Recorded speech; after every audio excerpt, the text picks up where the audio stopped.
Morning all. Morning.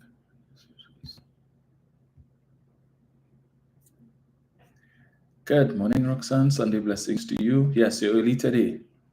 Thank you for my brooms as always. Cyril Mayas, good morning. Wazid, morning to you. Let's see. Althea, morning, Althea. Rukman Gagadin, morning, Rukman. Blessed morning to you as well. Shasagana Kwashi, morning. Ruben Rogers, morning, sir. Daniela Williams, morning.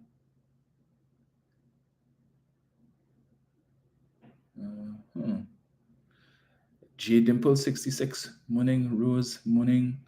Rose is joining us all the way out from New Jersey. Holly Lagol, morning, Holly. Blessed Sunday morning to you as well. Daniela Williams says, right. Neil Francois, always present. Morning, sir. Truth speaker. Morning. Leon Joseph, who joins us from Tobago. Morning to you, sir. I trust the weather is good up on that side.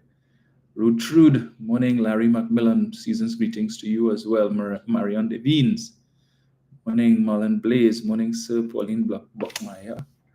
Hi, Pauline, joining us from Florida, one of my favorite places. Pamela O'Connor, morning. Kenneth Gabriel, morning, sir. Marissa Guevara Diaz, morning, Marissa. Stephen Howard from Massachusetts. We are listened to all over. Morning, Stephen. Margaret Thomas, morning. John Cato, Marlene Panton, morning, guys. Holly Legol, morning. Leon saying they have mixed weather in Tobago. Kurt Shaw, morning. 29 Super C, morning to you. 20, it says the Guardian newspaper needs to be thrown in the beat-em dump where it belongs. Even the dump too good for them. Mikkel, morning. Terrence Lynch, morning, sir. Damian Gordon Dummett, morning. And let me see here. We have on Facebook. Morning, Diane. Diane Charles, Gemma White, Isaac, morning. Istra Blake, morning. Marjorie Johnson, morning to you. Joel Braffett. Christopher Coffey, morning, sir. Jennifer Dorset, morning. Claudius Alexander, morning to you. Alison Boyce, morning, Alison. Sharon Humphrey, morning, sir. Denise Cummings, what's that? Right, Shell Lambert, morning. Let's see, why is this doing this to me here, boy? Ruth Fronten, Denise Cummings, Jennifer Dorset. What else we have there? Morning, Jenny. Chris Craigwell, morning. Alison Samuel, morning, Alison. Hope all is well with you. Good morning to His Excellency, the President of the Republic of Pleasantville, Nigel O'Connor, and First Lady, Marcia Keegan. Nigel says, I met a lady at a dinner last night in Tacarigua, called me the President of Pleasantville. Well, I guess she listens, Nigel. Deborah Durante, morning. Arthur James, morning to you. Philomena Collins. Judy King. What else is there? Where is Carol Myers this morning? Jennifer, Nathan. Let me see. Did I miss Carol? Philomen Green, morning to you. Okay, I'm not seeing Carol on yet. Dexter James. Adarami X, Dexter St. John, Shalana Farrell, Nigel Redhead, morning, guys. Good show. Let me see something here.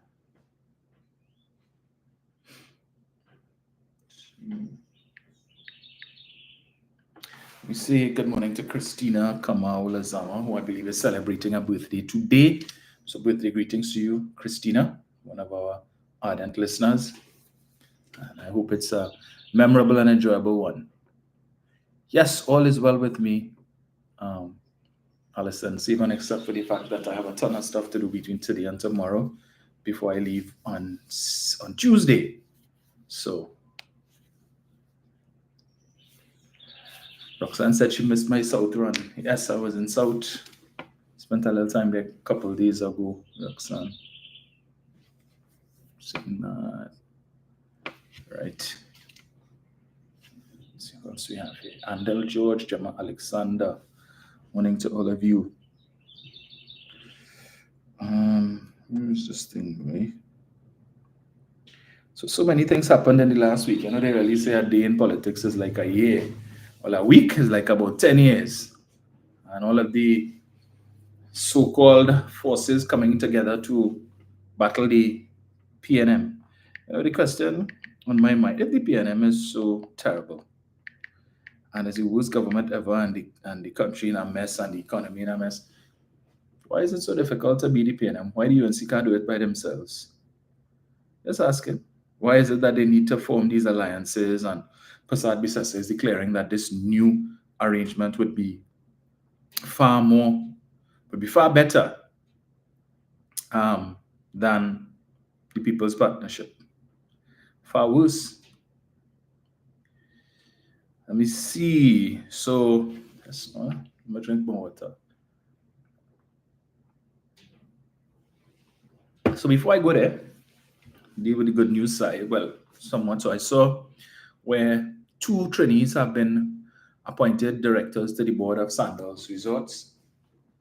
There have been 4 new directors appointed, 2 of which are trainees in the persons of Gervais Warner, who was the former CEO of Massey, and also to Nicholas Lockjack, who is the recently appointed chairman of Associated Brands. So I think those are 2 good choices, and hopefully these 2 men would use their new positions to be able to maybe convince the rest of the board to cast their eyes on Trinidad on Trinidad once again.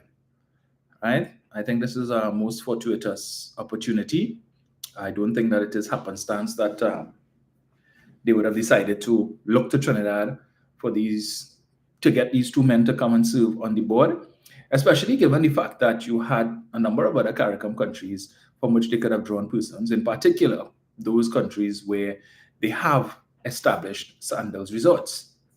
So the fact that Trinidad and Tobago is one of the few CARICOM countries that does not have a Sandals resort, should have had, but yet still Sandals has seen merit or has seen benefit in appointing these 2 men to their board, and I am hoping that that the both of them would come together, and because basically being appointed to the board means that the board respects their business acumen and trusts them to make recommendations, suggestions that would benefit the company from a financial standpoint and otherwise. I mean, I think Sandals has about 20 hotels now, so 20 resorts thereabouts. So I mean, these resorts are running, and I don't see how much more these 2 men can do.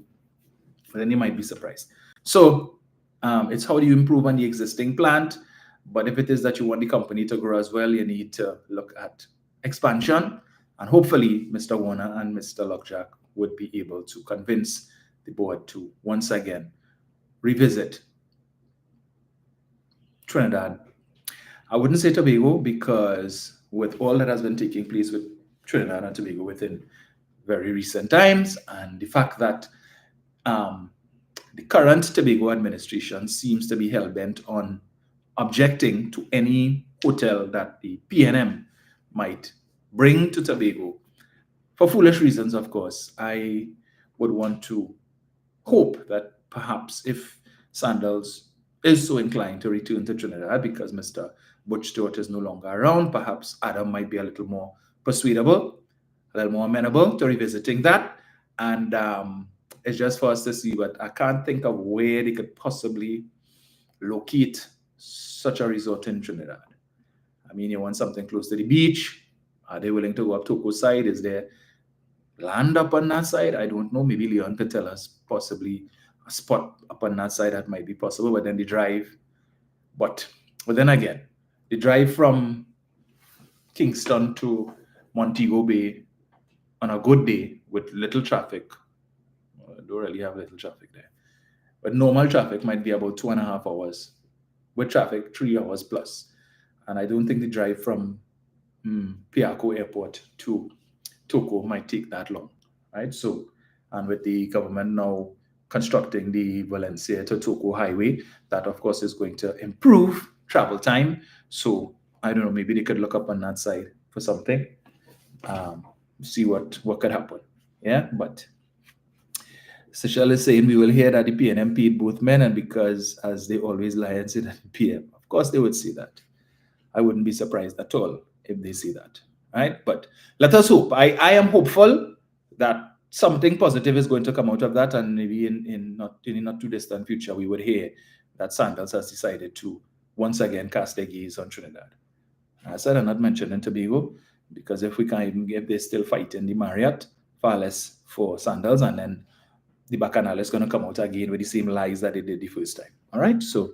But I thought that was good on that side. So last week we saw the misleader of the opposition deciding to call in the troops after just a week or so before at one of our Monday night forum meetings, calling these small parties pop-up parties and telling people, don't study them, don't take them on and all, but vote for them is just vote spoilers and whatnot. They can't win nothing. All of that. 1 week later, I say, a few moments later, a few days later, we hear they have a meeting. Just so, out of the blue, like she just wake up, according to Marsha Walker, the spirits move her to call her meeting. Marsha says she don't know which spirit. What we know, one who goes by the first name Gray. Yeah. Another one who goes by the name probably starts with White, Gray and White. But anyway, and a meeting was called. So they call a meeting. These people need to understand what optics. And the optics are very telling, right? Always let me talk about the men in the UNC that once they get position, at the behest of the leader, one of the first requirements is that they have to surrender their testicles for the period of their servitude. So if it is that you are a councillor serving for 4 years, you understand that your testicles must be surrendered to the great leader for 4 years. And if you're in Parliament for 5, you surrender your testicles for 5 years.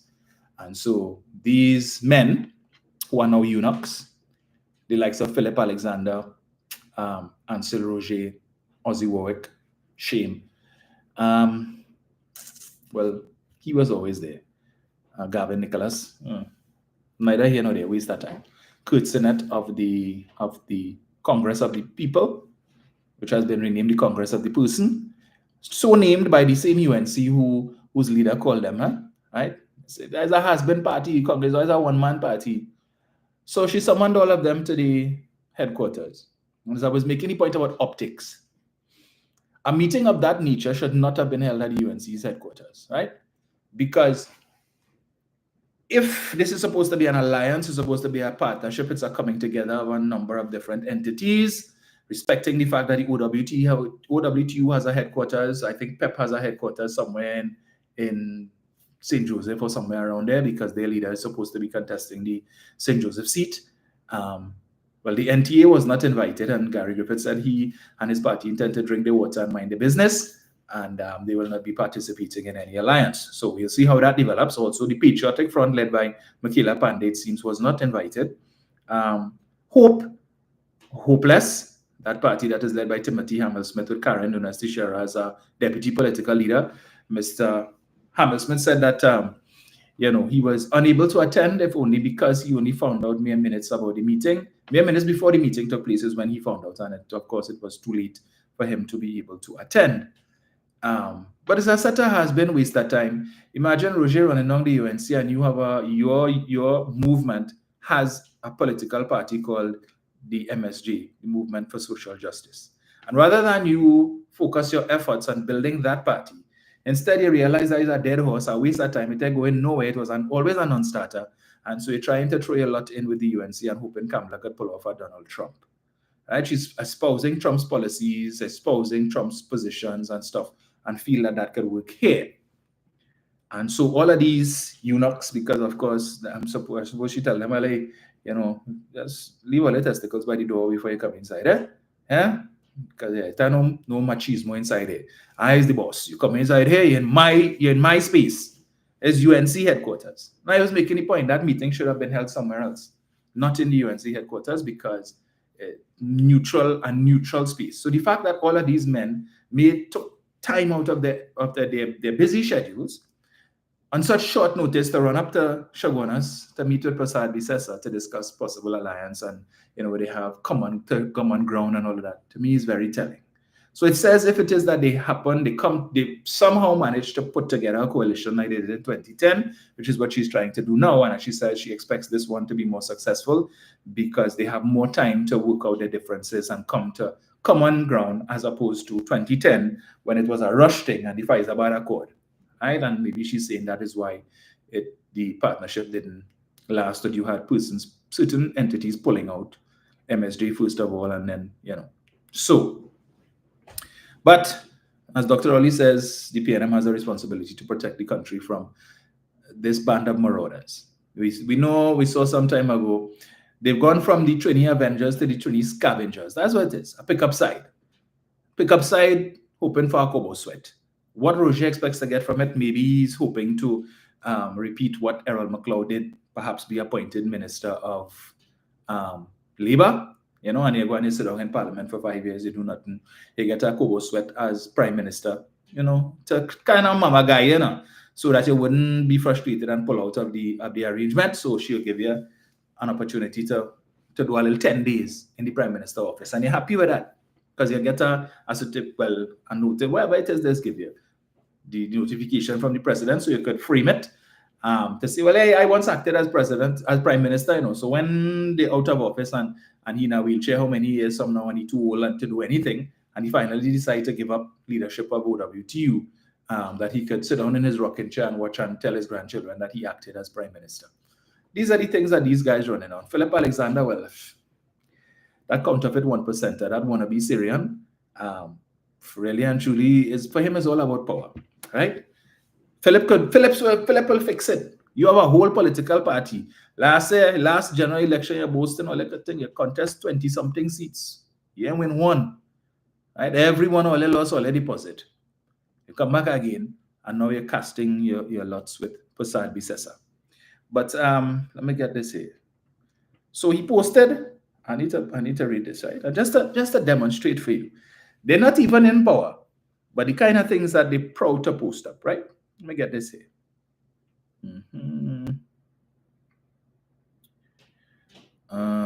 Just now.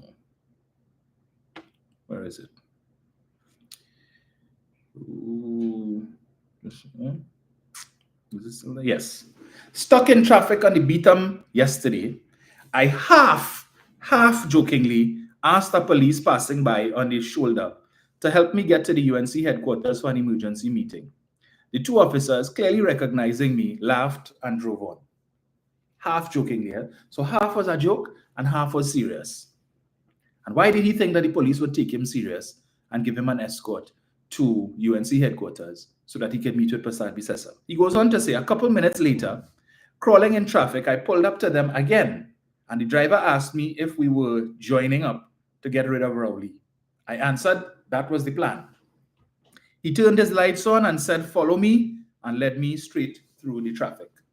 So this is Philip Alexander, supposedly recounting something that happened a couple of days ago, where he was able to get a police escort to go to a meeting with Kamla Prasad Bisesa, so that they could craft a plan to get rid of Dr. Rowley and the PNM, ably assisted by the police. Now, if this did in fact happen, I sincerely hope that the police commissioner would look into that, right? Because it means that these two officers would have abandoned their duty to patrol so that they could provide an escort to a non-entity, right? To a waste of time meeting in Shogona. So they leave patrolling wherever it is they were going, because when they left wherever they left to go to wherever it is they were going, it was not part of the plan to give Philip Edward Alexander a police escort with flashing blue lights so that through the traffic, so that he could get to his meeting on time to meet with Kamla Prasad Bisesa, according to him, so they could craft a plan to get rid of Dr. Rowley. Is that not an abuse of state resources? Philip Alexander, last I checked, is an ordinary citizen. He is not so entitled, right? And to be using state resources for folly and foolishness like that, if this did in fact happen, and I have no reason to doubt that it didn't, right? Because he put it there big and bold and right.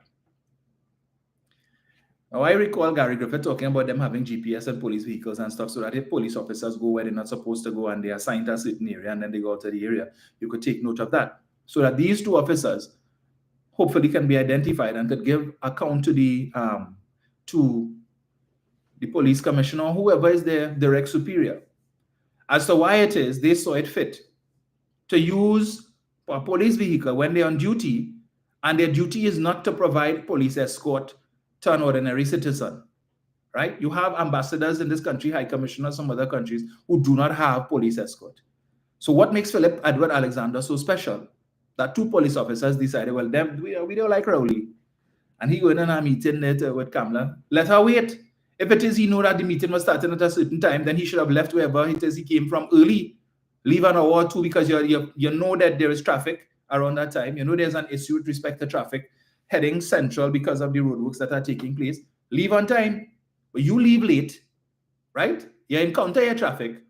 It has happened upon two police officers who don't like the PNM and don't like Dr. Rowley. And they decided to give you a police escort because you're special. That, to my mind, calls for some level of discipline on those two officers.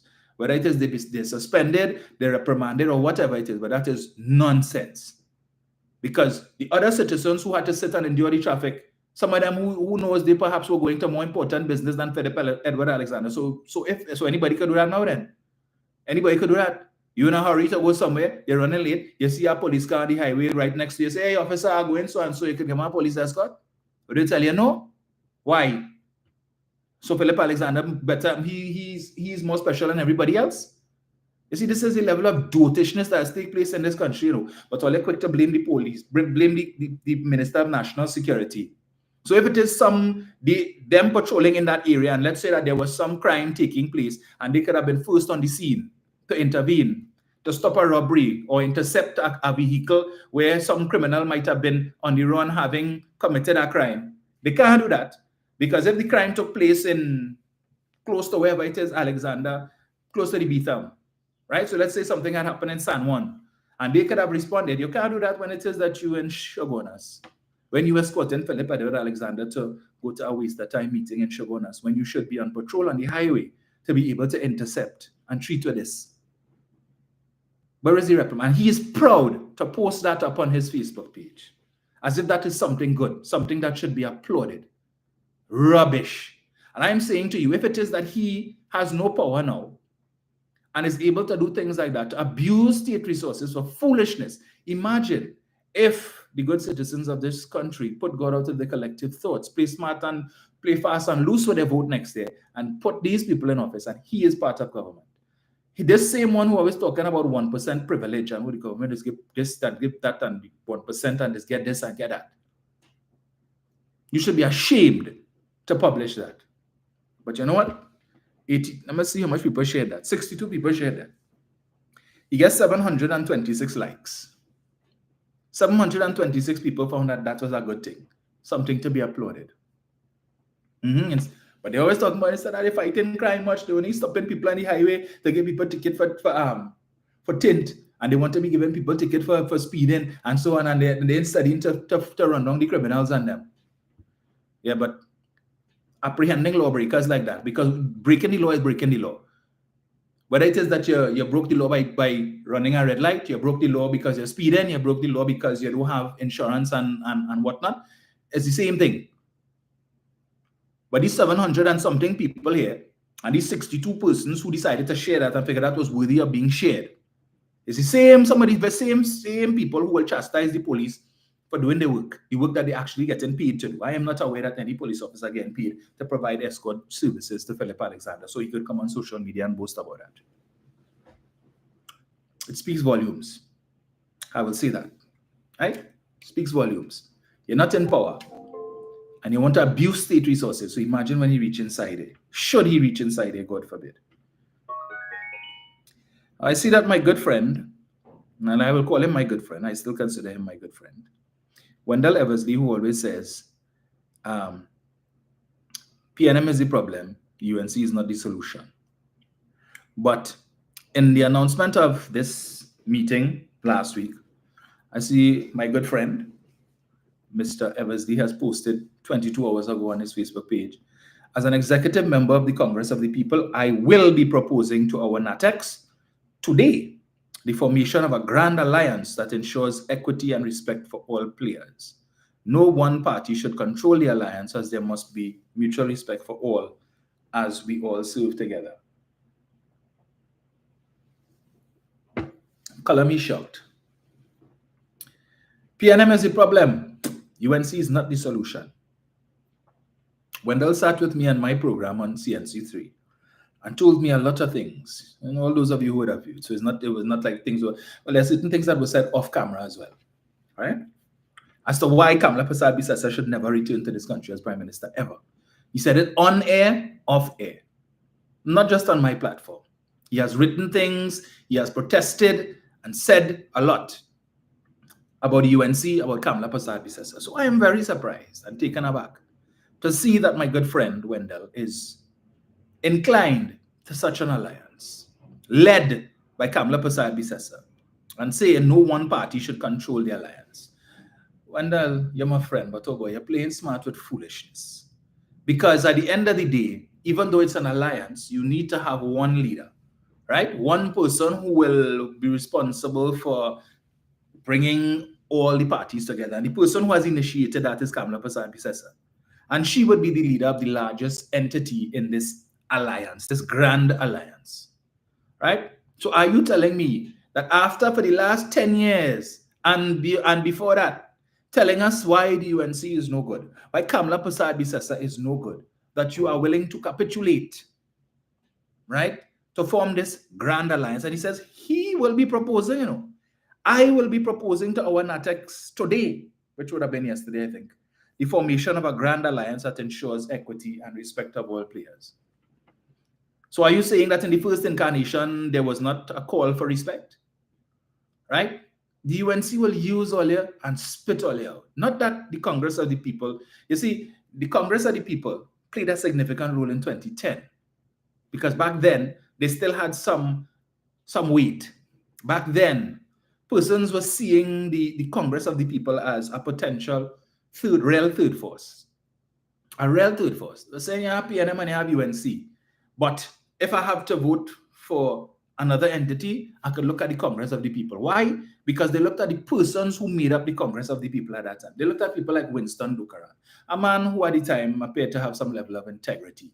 You had people like Gillian Lucky. You had people like then Anand Ramlogan before we saw his true colors, because power has a way of exposing people's true identity.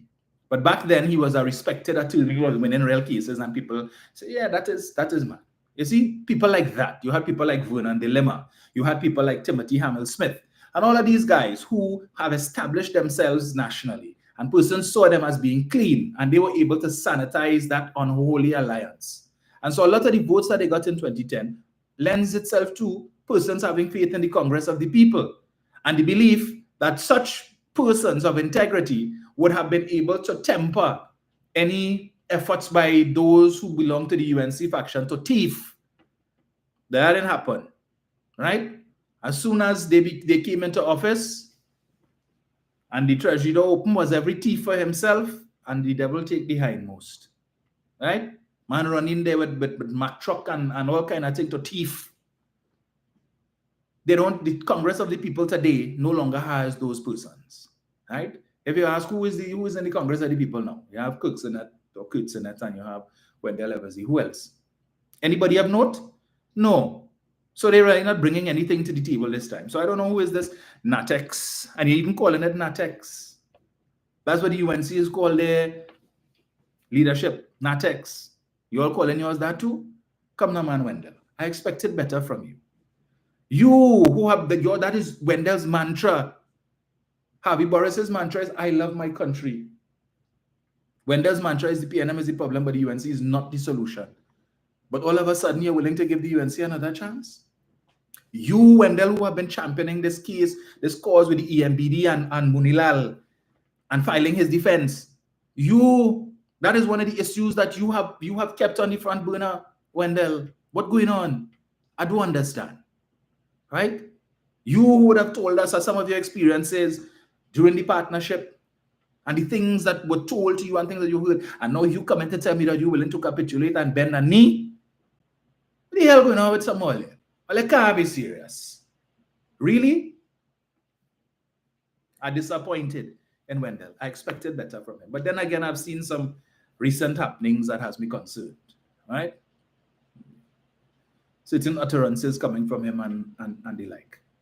But if it is that he is proposing this grand alliance with his Natex to join with this unholy alliance, right? Then, Wendell, you have lost all moral authority to talk about David Lee and him being on $1 million bail. You've lost all moral authority to talk about Ravi Ratiram, to talk about Anil Ram, to talk about Rulal Munilal, any of the rest of them. You know why? Because any alliance with the UNC and Kamala Prasad Bisesa means that you are willing to accept all of those names that I just mentioned there. You are willing to accept all of these men you are willing to be part of an alliance or part of an entity which includes all of these men serving at some of the highest positions in government. And it means that you are endorsing that. You are endorsing that. Rather than standing firm and say you are against your party supporting or being part of any such alliance, because it is tainted. Tainted. And any belief that you all have that because you or anybody else will come and you could offer to sanitize that, you're mad. Okay? So while we are out here telling people why they shouldn't support that nonsense, whether it be the UNC by itself or any alliance, because you have people like that. When it is that Rodney Charles, who has been in the belly of the beast for some 10 years and before, telling you, because during from 2010 to 2015, he was a part of that, albeit he was the permanent representative to the UN in New York. So Rodney Charles, who has been there for the longest while, if he could tell you, nobody of integrity wants to associate with the UNC. Rodney Charles said that on a public platform. Nobody with integrity or of integrity wishes to associate with the UNC. So are you telling us, Wendell, that you are not a man of integrity? Because if you want to associate with them, and it's not enough to say, well, it's the party and it's not me. You saying you want to propose a grand alliance and what? To foist these nasty, look, these thieves on this country again, they have nothing to offer. They are hoping to get in office not because they could convince the population that they could do better. They are hoping to get in office on the basis of maligning the PNM through propaganda and lies, which you yourself, Wendell, have been exposing on numerous occasions. What was that? You can't, nah, man, Wendell. I expected better from you. Your disappointment greatly with that one, I must say. But then again, politics makes strange bedfellows, huh? Strange bedfellows. I'm not going to imply that he was bought out. I ain't going to do that because I have no such evidence. Okay, but I just say it. Because they can't buy me. They could come with what? Never. I don't want no part of that. Nothing. I could offer senatorship, government. Keep that. I'm not interested in that. The same thing I told my colleagues in 2010 who was telling me, well, get them a chance now, something new. You never know. And if it is, it don't work out, you could always go back to the PNM. Really? Aleppo don't change spots. You understand? We know that. And the very things that I was telling them, but these people, it's the same people. You're not fooling nobody. Same thing come and happen. So I don't need to see. I don't need to give them a chance to prove themselves. I already know what they are. I know what their intention is. It's to thief, to cover up what we have not yet discovered. That after almost 10 years of having lost office, there are still things that they did which we don't know about, which we're still hearing about. That mere months ago, we would have read a newspaper article that spoke about some CARICOM national paying $2.2 million to corrupt the Mercy Committee so that he could get a pardon, a presidential pardon, while he was serving or supposed to have been serving a life sentence in the prison in Trinidad and Tobago for drug trafficking. He should still be sitting in the Golden Grove prison in Piaco there, in Golden Grove. But instead, where is he? Living his best life in his country or wherever it is, because he was able to find the right people who were corruptible, members of that last administration who were willing to take a bribe. When it is that according to the article, some senior government official would have said here what he could pay more, because remember, several people we have to convince. So I am convinced, my partner convinced But the Mercy Committee is made up of a certain number of people.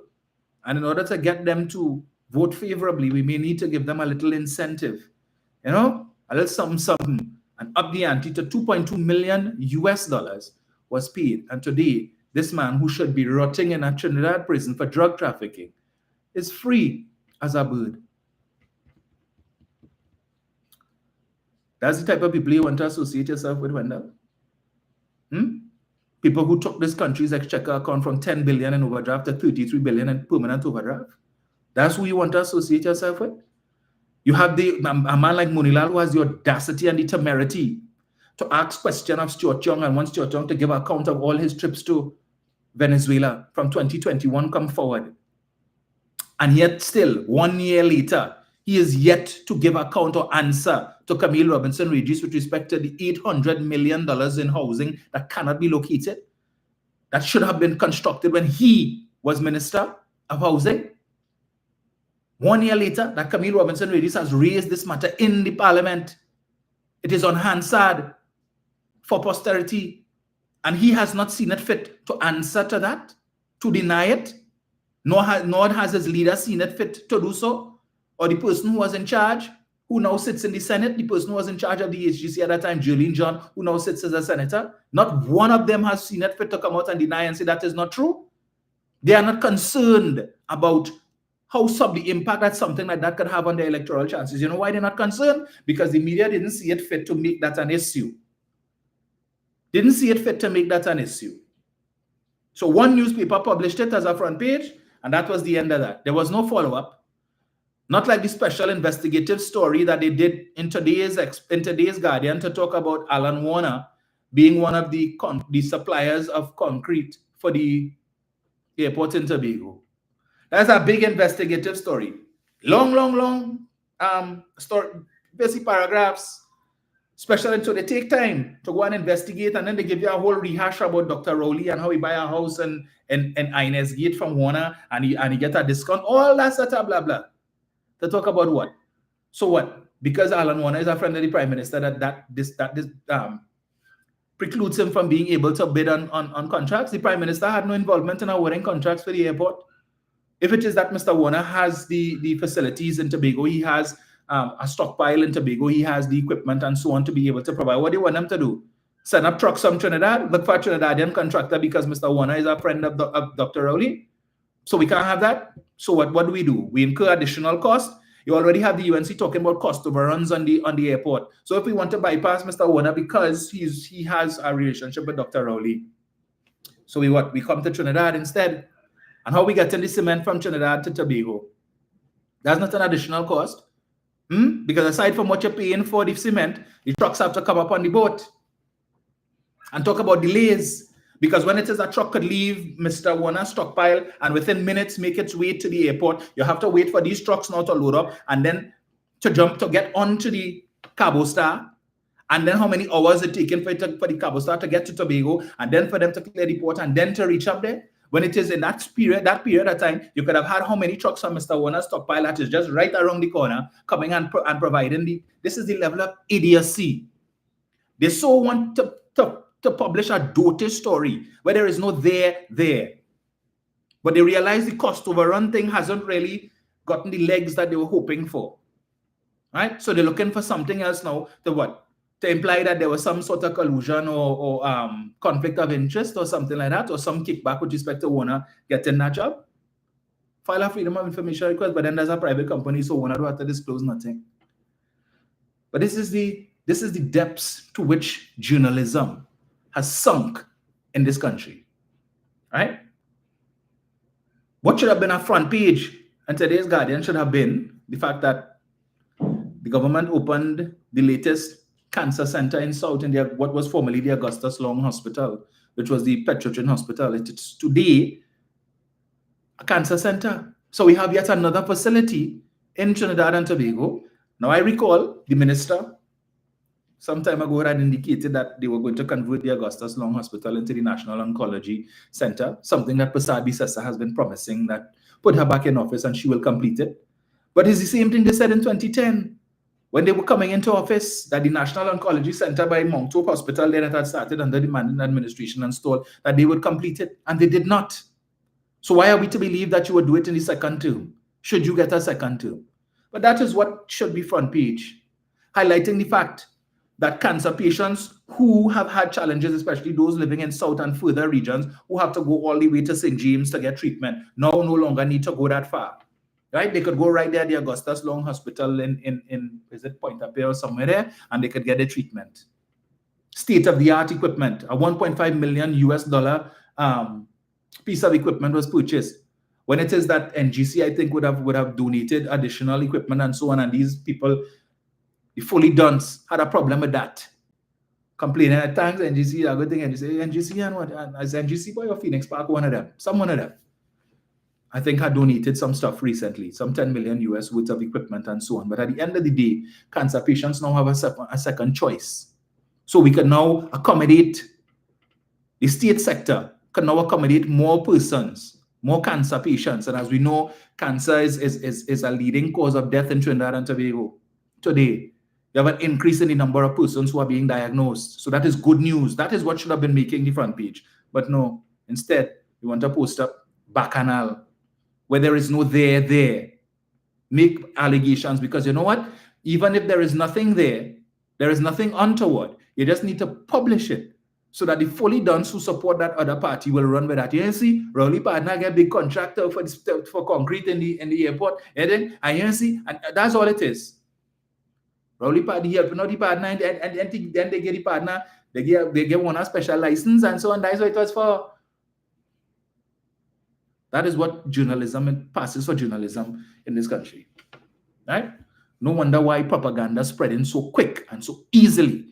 And Mr. Imbert was quite correct when it is that he said the media in this country is culpable in trying to assist the UNC because they realize the UNC is weak. They may be weak in terms of print media, but when it comes to social media, oh, they're doing a damn fine job. Very good job in promoting their propaganda on social media. PNM isn't doing such a great job at counteracting that. But anyway, which one should I touch on first? So I saw that there is a... All right, no, we'll deal with that on another day. Two things I wanted to touch on. Let me deal with this one first. Speaker to Young. This thing, yeah. Explain 3-month delay, taking too long to answer questions on Venezuela trips. House Speaker Bridget Anizet George has issued a formal request for Energy Minister Stuart Young to explain the delay in answering a question about his official travels and meetings in Venezuela over the past 3 years. The inquiry was raised by Oropoch East MP Dr. Rudal Munilal, who filed the question on September 13, 2024. In a letter dated December 12, 2024, Anizet George expressed concern that despite being placed on the Parliament's order paper for written response by November 15, 2024, the question remained unanswered. Furthermore, during a House sitting on December 9, 2024, the question remained outstanding, and this has prompted the Speaker to act within the standing orders and demand an explanation from Young. She stated, in accordance with Standing Order 2913 of the House of Representatives, I am to request your reasons for the delay in answering question number 9. The letter stated, I would appreciate it if you could indicate when the response to the question will be provided to the House. The Speaker has set a deadline for the Minister's response, requesting that it be submitted by December 20th, 2024. The question filed by Munilal pertains to Young's official trips to Venezuela between April 2021 and July 2024. Specifically, the inquiry seeks a detailed breakdown of the following: the number of occasions on which Minister Young traveled to Venezuela during this period, the official agenda for each meeting held, a list of all officials present at each meeting, a breakdown of the costs incurred by the government of Trinidad and Tobago for the minister's travel, accommodation, and other expenses associated with each visit. The deadline for answering the question had initially been set for October 22nd, but was deferred by the minister.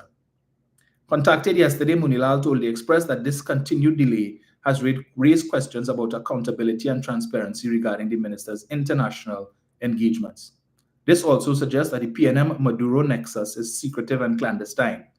The excessive noise rebuttal by the Prime Minister over the State of Forces Agreement is not unrelated to the failure to disclose the whereabouts of Minister Young in Venezuela.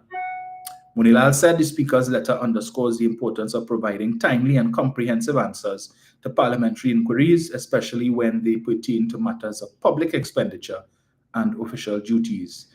But when he was minister, he didn't care about that.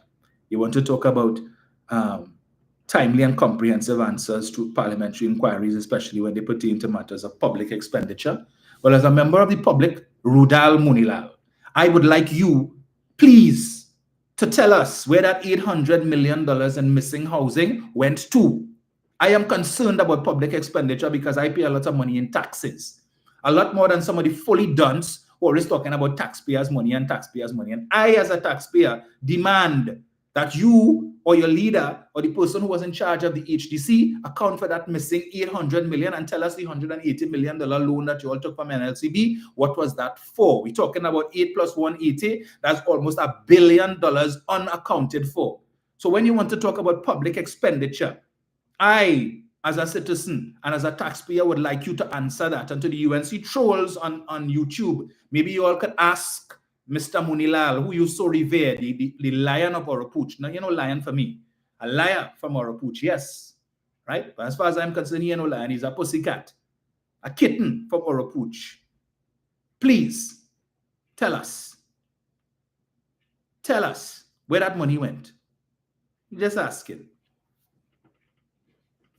I want to talk about public concern and transparency in public expenditure. Can't be serious. You file your defense yet? With respect to EMBD and over $500 million, but you're concerned about public expenditure. Miss me with your hypocrisy. He said he awaited Young's response and he hoped that the minister did not continue to avoid being accountable to the people and the parliament. In July, Prime Minister Dr. Rowley praised Young for his success in Venezuela, and then they go on to talk blah, blah, blah. He noted that Young had just returned from Venezuela with good news. At a post-cabinet meeting, Rowley said government had secured a 20-year lease from Venezuela to obtain gas from the Coquina Mannequin field, and Coquina has now been signed and sealed, Rowley said.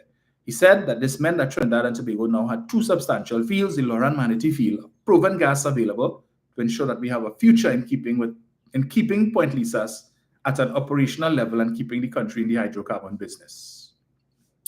The Prime Minister said the relationship between TNT and Venezuela was one of great value, and we have declared the Caribbean as a zone of peace, and we trust that would be so for the time immemorial.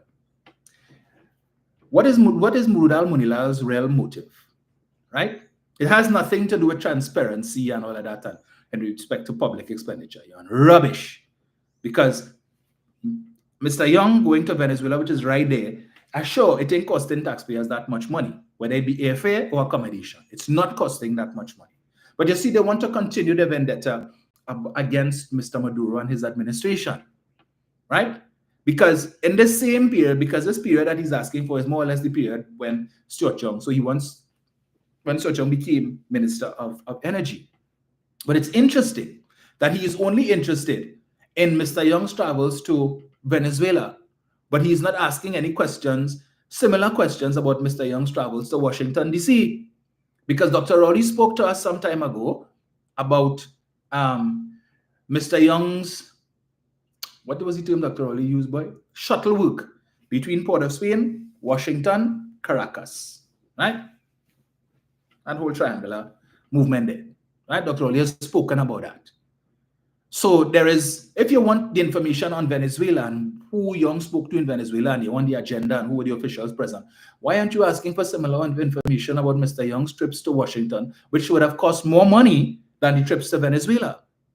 Because last I checked, Washington, D.C. is further from Trinidad than is Venezuela, right? So it will of course more money, but you're not interested in that expenditure. You're not interested in who Stuart Young met in Washington and what was discussed. Why not? If you're so concerned, why are you not interested in that? You don't want to hear that he met with Kamala Harris, the outgoing Vice President of the United States. You don't want that. You don't want that to be published so everybody can see, yes, he was meeting with Vice President Harris or he met with Joe Biden, the President of the United States. You don't want to hear that.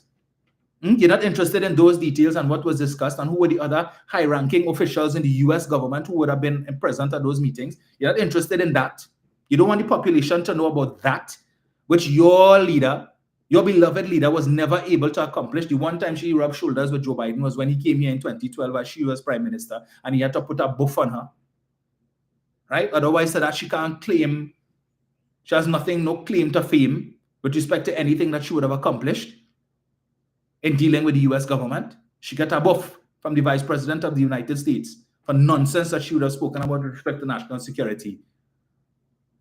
But he's not interested in that side, that leg. No, that part of the shuttle work. He's not interested in information. No questions being asked about that.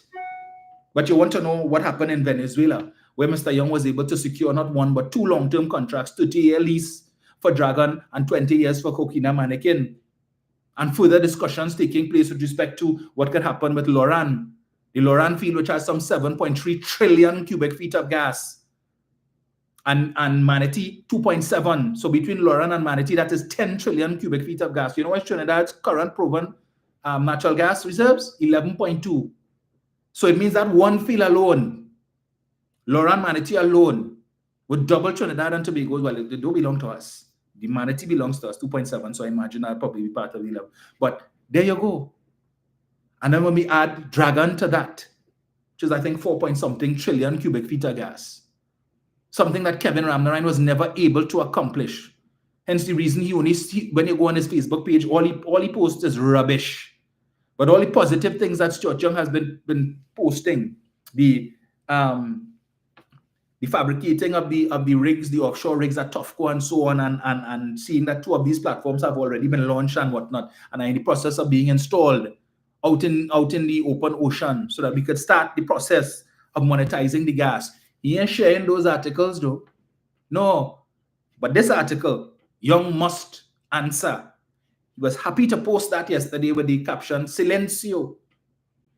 These people serious? You could tell me they really care about Trinidad and Tobago? All you're looking for is negative news. He will never, Kevin Ramnarine, former Minister of Energy, will never publish anything positive. You know what they will look to publish? NGC suffered a loss last year, right? Because of a write-off and impairment with respect to goodwill and so on. Yeah, we'll highlight that. Philip Alexander happy to publish that. But that's such a misinformation. But 2 platforms fabricated at Tofco, how many jobs were created? And it demonstrates when it is that you have officials from BP and so on praising the level of work and the quality of work that Trinidad and Tobago has been able to produce with those 2 platforms. They ain't sharing that. That ain't making front page on the newspaper. No. These things, not interested. But Young must answer. Oh, yes, that was a front page yesterday. But all the things, they have ample opportunity for good news. Go on Stuart Young's, anyone on Stuart Young's social media platform, and you could see good news. Things that you wouldn't even see in the newspaper. You might see it on the evening news on CNC3 during the Business Watch segment, and they give you 2 minutes. But rather than have it publish it in the newspapers for all and sundry to read, for who don't look at CNC3 News, they're interested in that. Right? All those good things that could uplift the citizens who figure things mightn't be so, but we're looking for some kind of hope. And there, Stuart Young posting videos and so on, giving you detailed information about what his ministry is doing and what is to come. But our population don't know what we know. We can't be publishing that because remember, we need them to hate the PNM and say the PNM and do nothing for the last 9 years and sing that tune for the next year until the election. And then after that, when it is, if the PNM lost and those louts come into power, we could give them credit for the things that the PNM did for the last 10 years. Again, I make the point. There is no gas field that is coming on stream 2027 that can be attributed to Kamala Prasad-Bissessar, Kevin Ramnarine, or anybody from the People's Partnership. For the 5 years, 3 months, and 14 days that they were in office, they did absolutely nothing of substance other than to give sweetheart concessions to the energy companies to look for in-border oil and in-border gas, and that did not work because we've had no in-border discovery. As a result of these sweetheart concessions that they gave to these energy companies, we have nothing to show for that other than the country losing millions and perhaps billions of dollars in revenue. Because why? UNC tell them, come and drill, look for oil and look for gas. And if you don't get any, and a dry well come over, even if you're fine, oil and gas, but it's not commercially viable, and you decide that you're going to cap that well until, like Calypso and stuff, which was discovered in 1983 and is only 41 years later, we're now looking to monetize that. That is all they did. Tell them, well, come now, man, drill. If you ain't fine, don't worry, it's not a loss. You could recoup that money by keeping the revenues, the taxes and royalties that you're supposed to pay us for the oil wells that you have running now. You could write off whatever you spend for these dry wells against that money. And they could do that until 2027. But here we in 2024, so they still have 3 years. 3 years to enjoy. Meanwhile, you have the president of BP praising Stuart Young and praising Keith Rowley for being able to accomplish things that BP was not able to do. That where BP has been trying to buy out Venezuela's rights to certain gas fields for how many years, and Maduro not even giving them the time of day. But Stuart Young and Keith Rowley were able to come on the scene and use their diplomatic leverage to be able to open doors that the great BP couldn't open. They sang no such praises of Prasad Bisesa or Kevin Ramnarai. So even if the PNM, God forbid, were to lose next year, the UNC better not put God out of their thought or whatever dirty alliance they may form to take any credit in 2027, 2028, 2029 for any gas field that is going to come on stream and any revenue that is this country is going to be earning. Right? What you could look forward to is squandermania. Oh, yes. Because they don't put in plans in place already. If they come back into office, how that money going to spend? Make no mistake about that. So after the PNM man has been putting in all of the groundwork, the legwork, Stuart Young doing all of the shuttle work, according to Dr. Rowley, at great expense to family time because the man does have children, right? He does have a family. So that when he running up and down all over the place, or you're sleeping on the bed in the night and snowing, and he there in meetings, when you're on the beach or you're in Cora River, making your curry duck or whatever it is, and you're drinking your gazoo, you liking yourself. Where Stuart Young is in a suit and tie, sit down in a cold office meeting with this one and that one and discussing how we could advance Trinidad and Tobago's cause and how we could put things in place to improve the country's financial lot in the coming years. He has been doing that, but no credit. One little mistake he make in the parliament on a hot mic. Young must go. Yes, he's disrespectful and he this and he that. But the same people who find Young disrespectful, or they find Farley disrespectful, to call the Prime Minister house slave. No, that is not disrespectful. Rowley deserved that and more. You slave, you should have called him something else. You have called him a house and such a blasted hypocrites. But again, I ask the question, what is Munilal's intent? Why does he want that information? Why he didn't file a Freedom of Information request on the Ministry of Energy to get that information? Because they would have denied and then they had to go through the courts and whatnot. I must register my concern, right? Because I don't know. Sometimes the speaker, to me, at the risk of sounding like I'm criticizing the speaker, within recent times, to me, the speaker comes across as if she's trying to, dispel this notion or this narrative being spun by the UNC that she is biased. So this sometimes, now I understand she's doing her job, but sometimes she does it a bit too, a bit too harsh. You don't need to go to some of these extremes. So that when she reprimanded Stuart Young for the hot mic issue and whatnot, okay, fine. But to describe the man's actions as despicable and all them kind of thing, and to give the UNC fodder to come and talk. I mean, I don't know if that is what she's trying to do, to give the impression when they say I'm biased and I'm not biased, and I want to show you all that I'm not biased. So you'll see from time to time I'll pull up the Prime Minister, I'll pull up the Minister of Finance, and pull up this minister and that minister, so you could say I'm balanced. To what end? To what end, I would ask? Who are you trying to impress? Not saying that, again, not saying that she's necessarily trying to impress anybody, yeah? But I just find, sometimes she could do a little better, right? Because guess what? You could do all that you want, they will still say that you're biased. And I think at this stage in the game, it's a little late for you to try and fix that. Because you see, the UNC knows what they're doing. When it is that they would bring ridiculous motions on private, well, not in private members' day, when they bring in motions and they want to debate this as a matter of urgent importance and all of that, and the speaker shoots it down, and she denies the request because they raise it under the wrong standing order. They do that deliberately, knowing that the speaker would reject the request because they brought it under the wrong standing order. And the speaker will always say that. I am not satisfied that this matter was raised under the correct standing order, and perhaps the member should bring it under the correct standing order. But you know what the UNC will go out with? They say, well, look, we try to raise this issue, and the speaker shoot it down. And we try to raise that issue, but the speaker said that wasn't of national importance. But they will never say the reason why it was shut down is because they brought it deliberately under the wrong standing order. And some of them should know better, because Munilal has been there longer than Bridget and Anizet George. Kamla Prasad-Bissessa has been in the parliament longer than Bridget and Anizet George and should understand the standing orders and know what qualifies under what. But to do it deliberately and come and do that, so you could run to the public and tell them, we wanted to discuss flooding, or we wanted to discuss COVID, and the speaker shoot it down. The speaker said it wasn't of urgency and it wasn't of importance. When the speaker said, you brought it under the wrong standing order. And what is more, on Private Members' Day, which is one Friday, I think, in every month, the opposition could come and talk about what they want. They don't need the speaker's permission. That is Private Members' Day that belongs to the opposition, so they could come and debate any issue they want without unfettered, without any opposition from the speaker. But yet still, they will never use the Private Members' Day to come and discuss some of these issues. You know why? Because of the folly that they're on. Instead, they want to create opportunity to show that the speaker biased. But this speaker, no matter how biased she may have appeared to be, still better than what the UNC offered us between 2010 to 2015 in the person of Wade Mark. You could imagine Wade Mark coming back as speaker. So I don't know if that is what the speaker trying to do. But I mean, this is not something that she has been speaker for the last 9 years.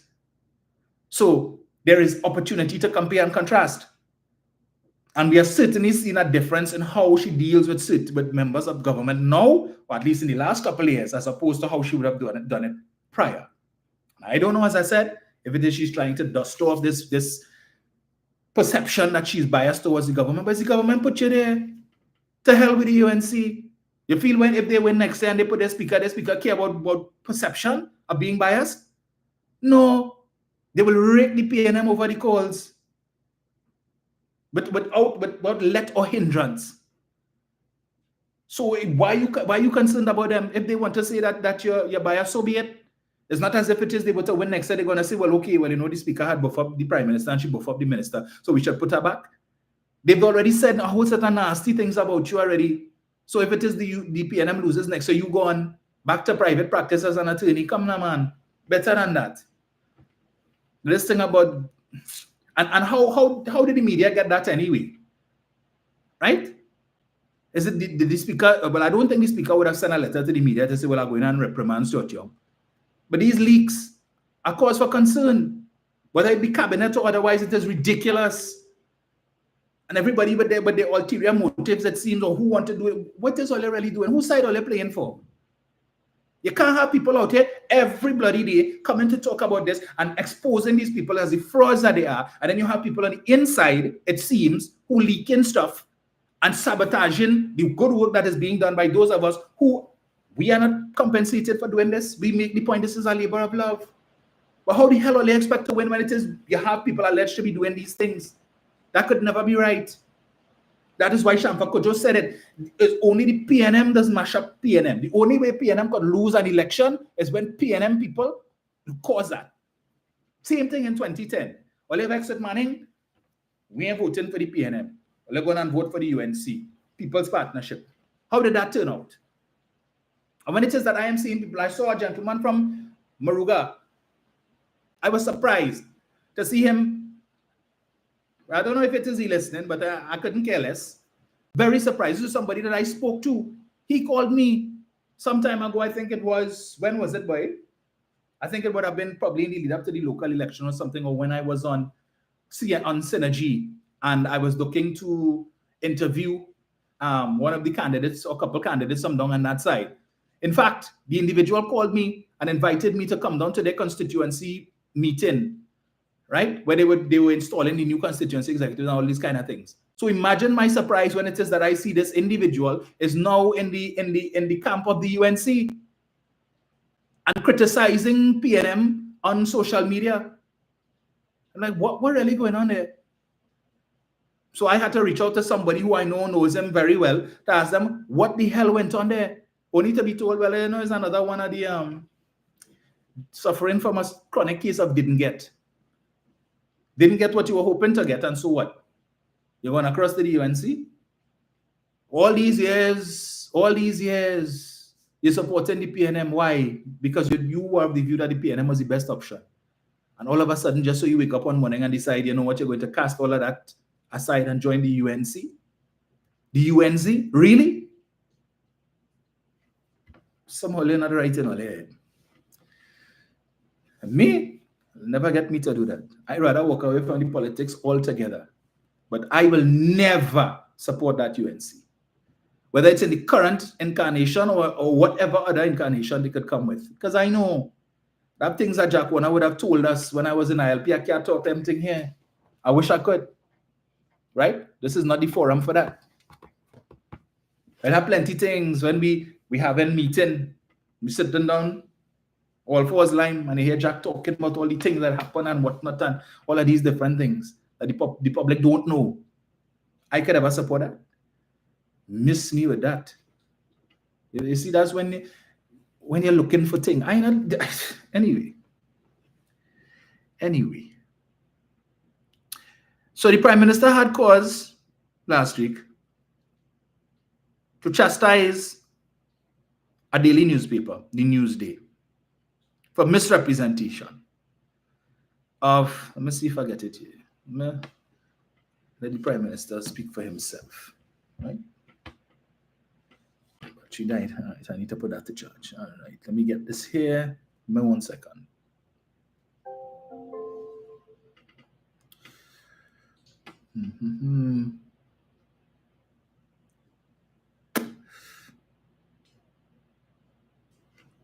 Let me say good morning to Diane, Joseph, Mr. Chance, Mr. Yates. I see you, but give me a couple of minutes just now.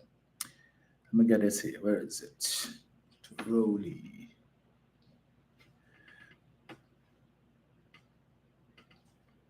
Just play a little bit of this here.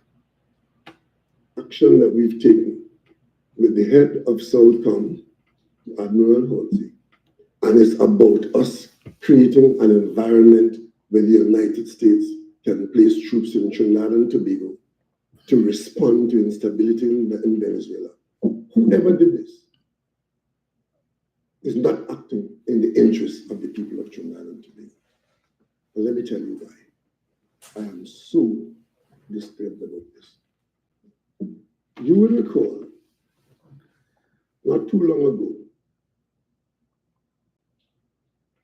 there was a situation where the United States government led arguments, OAS and the European Union, about regime change in Venezuela.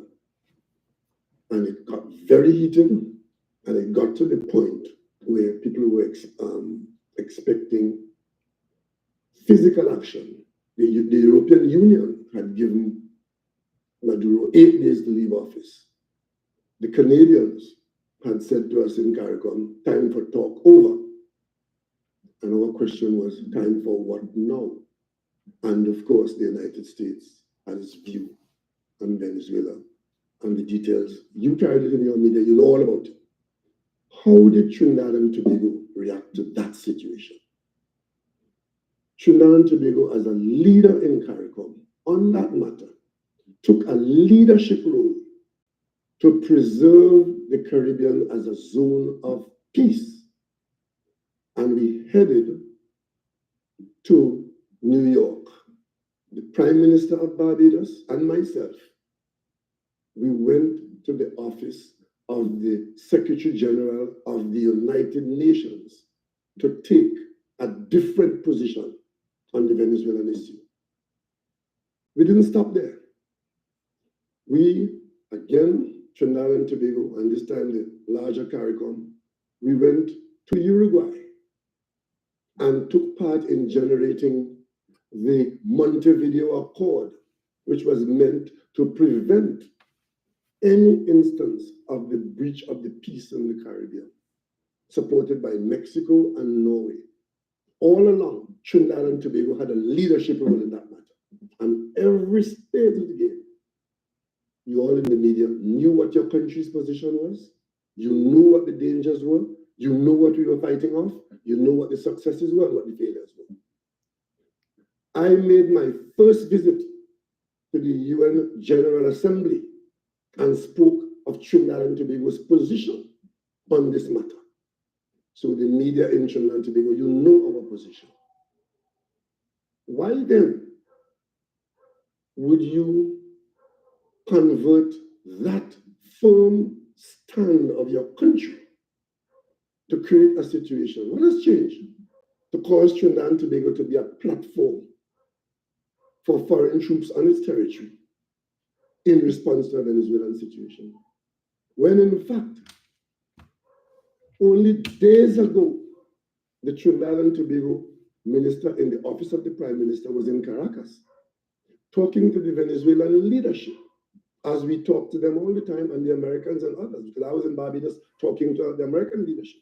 And CARICOM, as a unit, we cover and protect ourselves by standing on the defense of CARICOM Caribbean is a zone of peace, and we are not supporting anybody's military excursion. What exactly happened in Trinidad and Tobago in the last 48 hours? This picture has nothing to do with any Venezuelan issue. This has everything to do with the relationship between Trinidad and Tobago and the United States, which is a very good one. And of course, the conversations that we've had, if you listen, and in fact, the very paper that carries the story, carries the details of what was said by Admiral Halsey about the issues that brought him here and the issues that were discussed and the commitment to cooperate with Trinidad and Tobago on matters, not the least of which is national security. That's what it's about. The local press cannot pretend not to know that our security agencies rely very heavily on the cooperation that they have with the United States. Many instances, the actions that we take here or actions that are taken in our interest outside our border in the region has to do with information or physical assets of foreign countries, not the least of which is the United States, helping us to protect ourselves because we don't have the ability to have as many assets out there or to have the intelligence as to who is going to harm us. And you read in the story what Admiral Halsey has said, as far as to talk about criminal elements coming from South America and threatening us now. I mentioned that from this podium recently. You would have seen during the COVID, the rest of the nation didn't have vaccines. Among the first vaccines we got was some that came from a United States military agency to our defense force because of the relationship between them. In the last few years, the United States has put over $9 million in grants into the security services of Trinidad and Tobago. We have an ongoing relationship of training and sharing of information with the United States. And none of this is secret. None of it is secret. It's all about the relationship between two friendly countries, one with a lot of resources and one that needs help. So where did you get it from? That we are in a position to make Trinidad and Tobago available to the United States for troops against Venezuela. It's a serious matter. If a country is making its territory available for another country to stage military action against them, that is a serious matter. And if I don't come here today and as Prime Minister denounce this irresponsibility, if you were in Venezuela, what would you think? What would you think? And if you are in Venezuela where Trinidad and Tobago are negotiating with you on all kinds of important matters, but making its territory available for American incursions in the event that it is determined that Venezuela has instability, what would you think?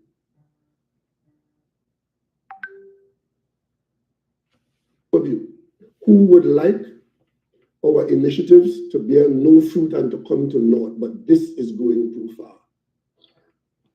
Right, so that was the Prime Minister there, chastising the Newsday for irresponsible reporting. But of course, that didn't stop the leader of the opposition from making couture and bacchanal, right? And Dr. Rowley had to pull her up as well. On Friday, he posted, as is to be expected, the opposition leader, chief misinformer and ready mischief maker, jumps in to support irresponsible publications by the Trinidad and Tobago about the Trinidad and Tobago U.S. relationship under the Status of Forces Agreement, also known as SOFA. She demands that the agreement is made public. This is the same agreement that was initiated under the Manning government and which was in existence during 2010 to 2015 when she was Prime Minister and should have been chairing the National Security Council. She didn't publish it then. In fact, she didn't even know it existed. But don't be surprised at this. Remember, she didn't even know what shareholding the government of Trinidad and Tobago had in the Atlantic LNG. She had to ask for from her opposition seat in the parliament. All she's interested in is destructive mischief if she believes it can help her politics. Dr. Rowley said during a media briefing on Thursday that SOFA was specific to Trinidad and Tobago and the US and didn't refer to any third parties. The comments were issued following media reports juxtaposing the signing of this and other agreements during a visit by Southcom Admiral Alvin Halsey. Right? So it's interesting. Let me get this here. The mischief maker, so she calling for disclosure and she want to know and she want to. Posted on the UNC's website, PM. This is dated up to on the 28th of May, 2013. PM, no plan for US military base in TNT. This is Kamla Prasad-Bissessa, right? She was PM in 2013. Here it is.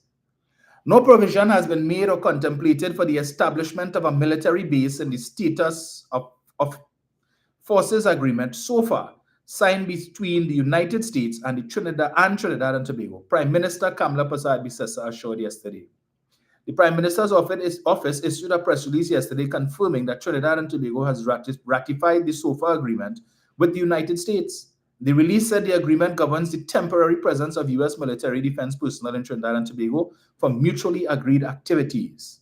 This SOFA cannot be the basis for the establishment of an American military base in Trinidad and Tobago because it contemplates the temporary presence of U.S. personnel in TNT.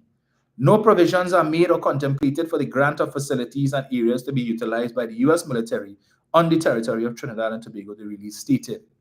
The release said the agreement was intended to strengthen the existing excellent relationship between Trinidad and Tobago and the U.S. in matters of national and regional security.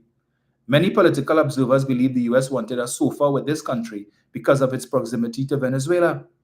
Venezuela is increasingly becoming a transshipment point for illegal drugs to get to the Caribbean and Central America. There is not only the issue of drug trafficking, but there are also terrorism concerns, and Venezuela's relations with Iran is a source of concern for the U.S. The question being asked locally is to what extent the SOFA would affect our relationship with Venezuela. Former National Security Minister Jack Warner yesterday declined comment on the decision to ratify SOFA. Warner had stated 3 weeks ago that he had serious concerns about SOFA. I did say at Pier Road that SOFA was to recolonize TNT and that Eric Williams, first Prime Minister, must be turning in his grave. But he said yesterday he did not wish to say any more on the matter. The Prime Minister's release announcing the ratification of SOFA came 1 day after the Express reported exclusively the same information which had come from a question and answer format with Biden.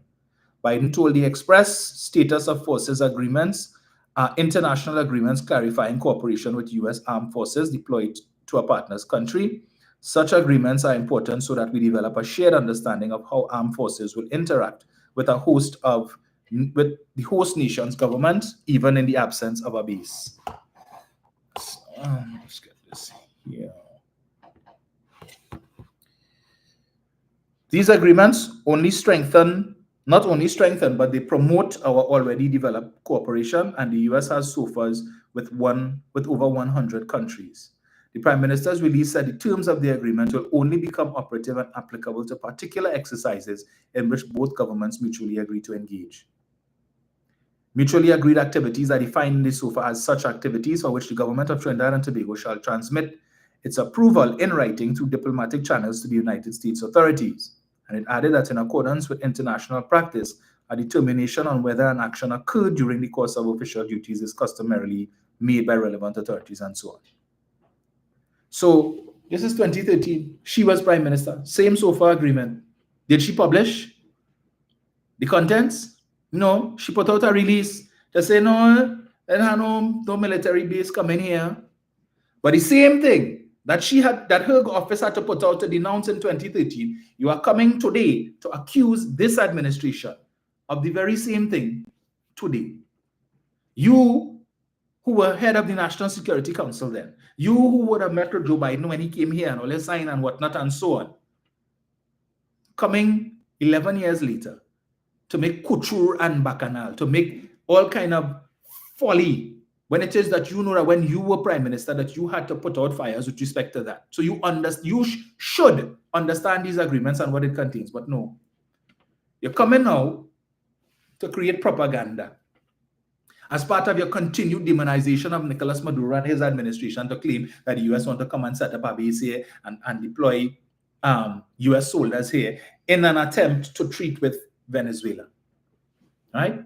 Again, at every turn, they're trying to come up with ways and means to sour the relationship between Nicolas Maduro's administration and that of the Keith Rowley administration, so that they could put an end to any and all gas deals that are going to benefit this country from 2027. These gas deals are also supposed to benefit Venezuela. Or they're talking about Trump's deportation policy, and he already indicated how many thousands and hundreds of thousands and millions of people that they intend to deport. And not just to their own countries, you know, because if their own countries don't want them, they're saying, well, America don't want them, and if your home country don't want you, well, we will plant you somewhere else. So we've seen the Bahamas and Grenada and other people saying, hey, we're not supporting anything, or they're coming to dump any undesirables in our country. Forget that. So that when it is that these Venezuelans who were given asylum by the Biden administration to live and work in the US for 18 months, subject to an extension at the end of that 18 months, when Trump decides, when he comes in, that he's going to bring an end to that program, and these persons must now be deported and sent back, and they go back to Venezuela and things aren't improved. But how can things improve if it is that Venezuela, which is desperately in need for money now, these gas agreements and the money is not only coming to us, some of it will be going to Venezuela so that they could improve the conditions and the living standards of the people in Venezuela, so the nationals don't need to come here or go anywhere else. They could get succor in their own country. That is the point.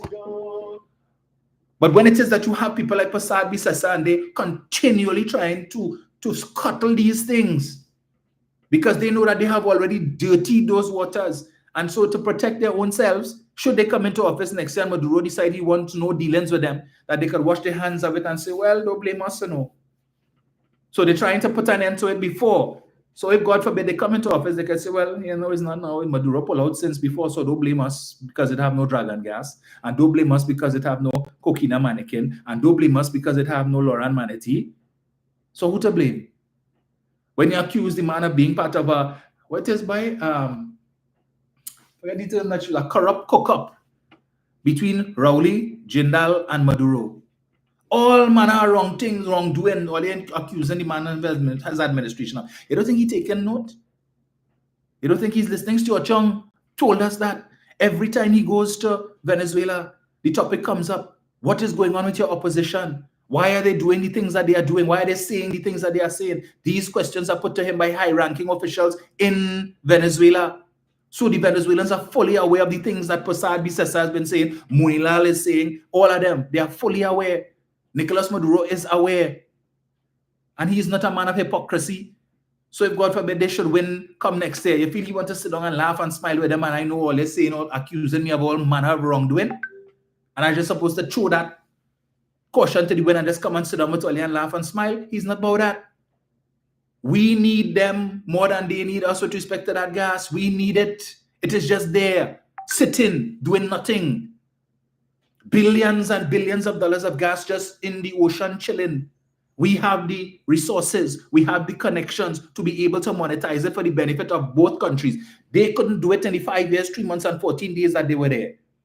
But this is something that they see it as benefiting the Rowley administration, because Manning couldn't do it, Kamala couldn't do it, Rowley did it. Despite all they want to say about Rowley and all they want to say about Stuart Chung, he and his administration were able to accomplish far more in the energy sector's future than she was able to under Kevin Ramnarine and the $11.625 million Minister of Finance, which hasn't been spoken enough about. But they love to talk about, oh, Rowley said the rich must get richer. Who really making the rich richer? Continue to ask that question. I see there's a document floating about the place purporting to be, I have no reason to doubt that it's not genuine, but I want to do my research before, which is the first page of a judgment, supposedly, allegedly, where Krishna Lala of SIS fame, it appears, would have sued Ashwa Jack, right, former minority leader in the THA, and now chairman of the Studley Park Enterprises Limited, which is responsible for quarries in Tobago, right, for some $8 million. And the document in the public domain is purporting to present that Mr. Jack would have not put in a defense, nor did he appear. And as such, because of that development, that default judgment was handed down. And so, based on what is in the public domain, it is alleged that Mr. Jack now owes Mr. Lala some $8.1 million. How he intends to pay that, I don't know. But this is something for the Integrity Commission to look into, because Mr. Jack, because he's the chairman of SPEL, falls under the Integrity in Public Life Act and is required to submit, and would have been required to submit a declaration for the last 2 years or so, right? For the year before he came in, last year when he served, and another one falls due very soon, due no later than the 31st of May. So I trust that they will inspect to see whether or not this debt of $8 million is listed on those documents, and they would take further action to look into that. Because let us not forget, the same SIS and the same company, Phoenix, whatever, that sued, which is a subsidiary of SIS, that sued Mr. Jack. Mr. Jack, we used to work as a consultant for that company. And one wants to ask the question, why did Mr. Lala lend $8 million to Mr. Jack? For what purpose? But anyway, we will discuss that once in another time. We don't have the time for it today. But I'm just asking, right? So when the misleader of the opposition who wants to come back as prime minister could be so irresponsible to put this type of misinformation in the public domain when she ought to know better, should know better, does know better. But you know what? She know the fully dunce will run with that. I go hear them in the rum shop. Yes, you really want to set up US base here and all of that, all that dotish talk. But they should be happy if a US base come in here. Yeah? Should be very happy. But that is the kind of misinformation that they want to put out there. And the prime minister of all people has to come to denounce that. Right? The prime minister has to take time out of his busy schedule to come and hold a press conference to denounce that. And rather than the media pull up the opposition for the irresponsibility, right? They ain't doing that, No, instead they're entertaining Prasad Bisesa and her folly and her nonsense. But put them back. Put them back. They have Trinidad and Tobago's best interests at heart. But go ahead, put them back. When it is that they're trying to mess up all these gas deals, come 2027, when they put them back in office next year, let them mess it up. And then come 2027, when no gas deal, right? And all the monies that should have been coming into the country's coffers is not there. Let me see her give all your 14%. Are they complaining about 4 is not enough and 5 is not enough? Or when she tell all, just as in the first instance when they came into office in 2010, 0. Can't pay nothing. And then they were forced to come up to 5%. Right? Don't I think and all little and well, Rowley mash up the economy and so we can't afford to give all of that. Don't complain. Because they should have been receiving the windfall of monies from Dragon and Manatee and Kokida Mannequin and all of that. But because she chose to continue to vilify Nicolas Maduro, when he washed his hands of it and said he want nothing to do with them, and all those deals are put on a hold, and Shell lose money, and BP lose money, and say we want back with money. The money that we invested in those projects, right? We want it back.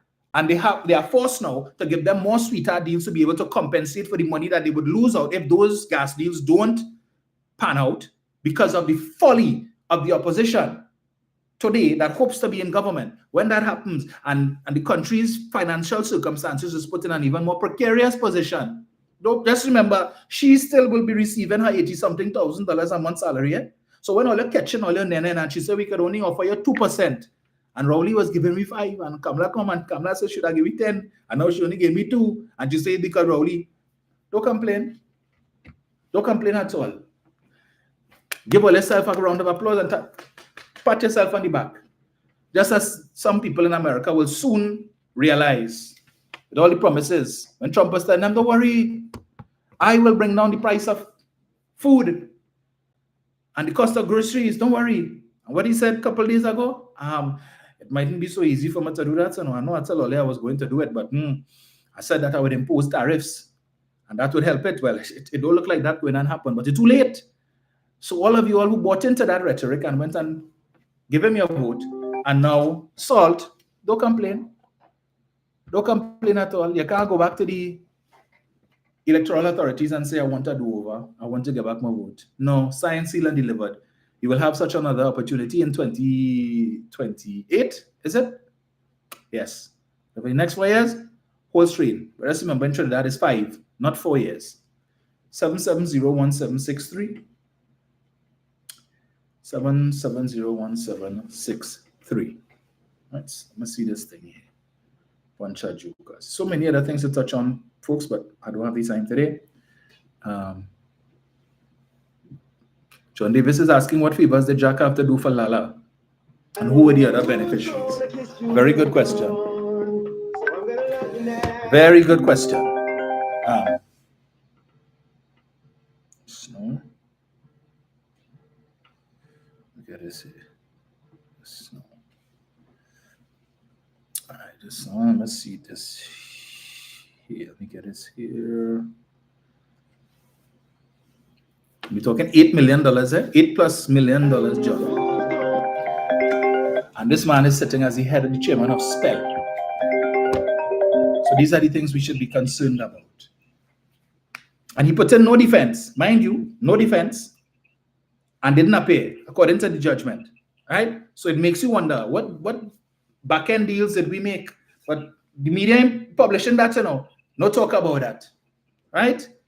But we will deal with that because I came across an article which speaks about the same company. Remember, Jack told us that he built his house with from sales of pumpkin and body. Hello, good morning. Yes, morning, afternoon, sorry. Yes, just a couple of points. Yes, First sir. of all, I like you, I have been having some major concerns about what has been happening in the lower house over the last few years. And unfortunately, it has led me to the very sad conclusion, unfortunately, that what we could be seeing, and Dr. Rowley should be very alert and very cautious about what is happening, because this sudden broadside on Stuart Young doesn't seem to be limited to his party executive or his very cabinet, but it seems to be having resonance outside as well. If you understand my metaphor, maybe Dr. Rowley would do well to examine the horns at the Shagarama's golf course, if you know what I mean. Yes. If you understand my metaphor. Yes. Right. Now, and unfortunately, this takes me back about 30 years. A very sad spectacle in the Parliament. And I'll just call 2 names, and you will understand fully what I'm talking about. Patrick Manning and Augustus. And what Patrick Manning was forced to do. I'm getting a very dirty smell of what could very well be a prospect here. Right? Now, as you alluded to sometime recently, in her tirade and her broadside, in excoriating stuff, she used the word despicable. Right? Okay, fine. But how come when Hines used the same word shortly after, she told him to withdraw the word? Yes. That is not parliamentary. So it was unparliamentary to use the word despicable for Hines, but it was parliamentary for her as the presiding officer of the lower house to use the word despicable. What is that? What is that? That is giving mixed signals. It's wrong for Hines, but it's right for me. And I am suggesting that Dr. Rowley keep his eyes and ears very, very, very alive to what may very well be a repeat of the Focus Before scenario of 30 years ago also. Right? And this is very troubling. This is very troubling. Because it reminds me of Waymark. When Patrick Manning held up a picture in the Parliament, Waymark told him that you're not allowed to display any pictorial displays in the Parliament. Told him, take it down, remove it. You can't do that in the Parliament. And he also kicked him out of the Parliament. He expelled him. Poor Manning had a stroke at that time. And to see this poor man hobbling out of the Parliament was very bad to look at. But then in 2015, he allowed Wendell Eversley to display a picture of the house in Tobago, where either Rowley's father was purported to have raped his mother, or where Dr. Rowley purported to rape the young woman. You think, and besides this, you think Waymark would tell Monilal or Indictment or any of them to take a walk? Come up with Waymark in the chair. You think he would tell any of them to take a walk if he hears some devices that is troubling him a little bit? That he's hearing something that is not acceptable in the Parliament. But in this case, we have a speaker, we have a presiding officer who one time told Coleman Bird to take a walk. Stuart Young, take a walk. Put them out of the Parliament. Unheard of with Waymark. You understand? And finally, I would really, really like to know what is happening with that EMD matter in Trinidad. The Privy Council ordered that the matter be heard on the 6th of November. Right? The 6th of November. We have both Monilal and the contractors ought to have submitted their respective defenses to the High Court before Justice decides. So far, nothing. No media house, no club, no registrar of the High Court, nothing, nobody. Unfortunately, I am left with no alternative but to form the conclusion that this is a high-level conspiracy between the UNC,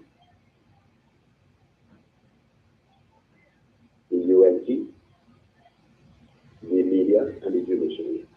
One of them has to be responsible, or collectively they are responsible in hiding that information from us. And it stinks to high heaven. It stinks to high heaven.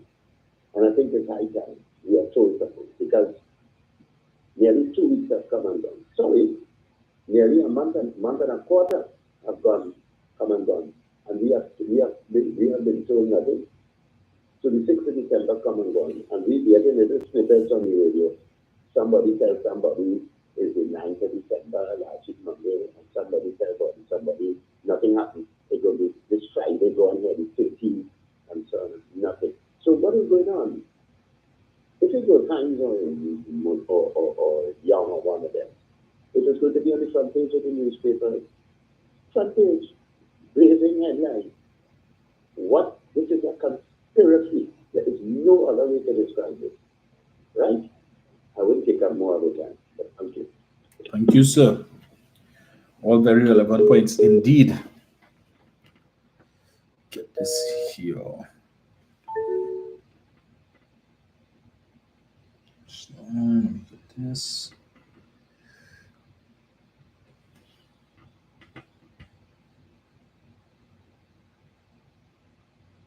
Just one sec.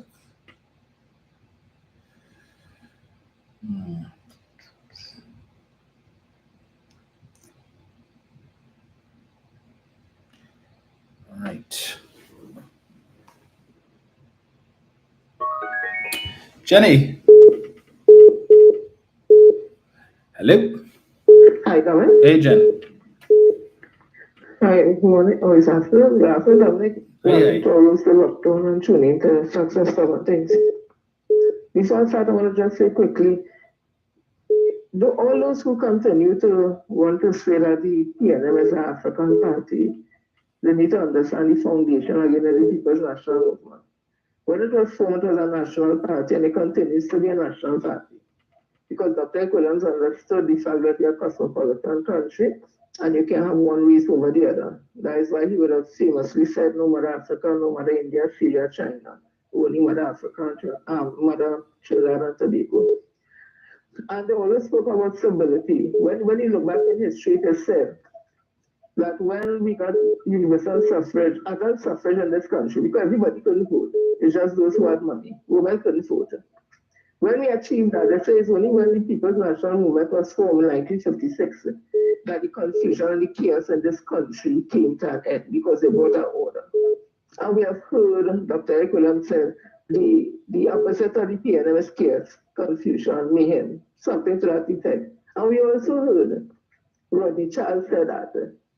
So we know that the only party with stability, calm, progress, integrity, anything to this country has been the People's National Movement. Right? So all those who consider that foolish talk, they've been very selfish. Because the UNC, if we look at it, has been an Indian party. You can't deny that. A Hindu party. They had about several incarnations from the days of bandits come right on and have never been able to get it right.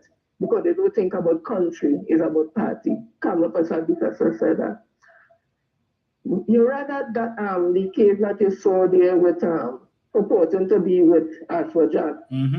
I am saying, I am hard pressed to read. In fact, I am more inclined to believe because it has on it claim number CV 2024-01857. It has judgment of the Justice, the Honorable Devendra Rampasad, dated October the 28th, 2024. And it goes on to tell you who are the claimants and who are the first and second defendants. And it says here that the second defendant, who is Ashwa Jack, and the first defendant, which is Solid Distributors Limited, I didn't know that is Ashwa Jack's company, has to pay the sum of $8,124,517.44. And another part of the judgment speaks about immediate possession of the mortgage property known as all those, 2 pieces of land together with buildings and appurtenances and thereof too belonging to and situated. And they say exactly where it is and all that. So I'm inclined to believe that that document is not a forgery and it is truth. And I'm asking, where did Ashwa Jack get money to build his house? Because he told us it's Konkan and Kikumba. And we know that if this is a judgment for Krishna Lala, who is the owner, I think, of SIS. Yep. We would have heard conversation that SIS would have built Kamala Prasad Shopping Palace.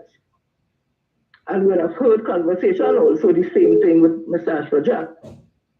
So I'm saying the same way that the papers is pursuing and trying to dig out some type of corruption with the Tobago airport.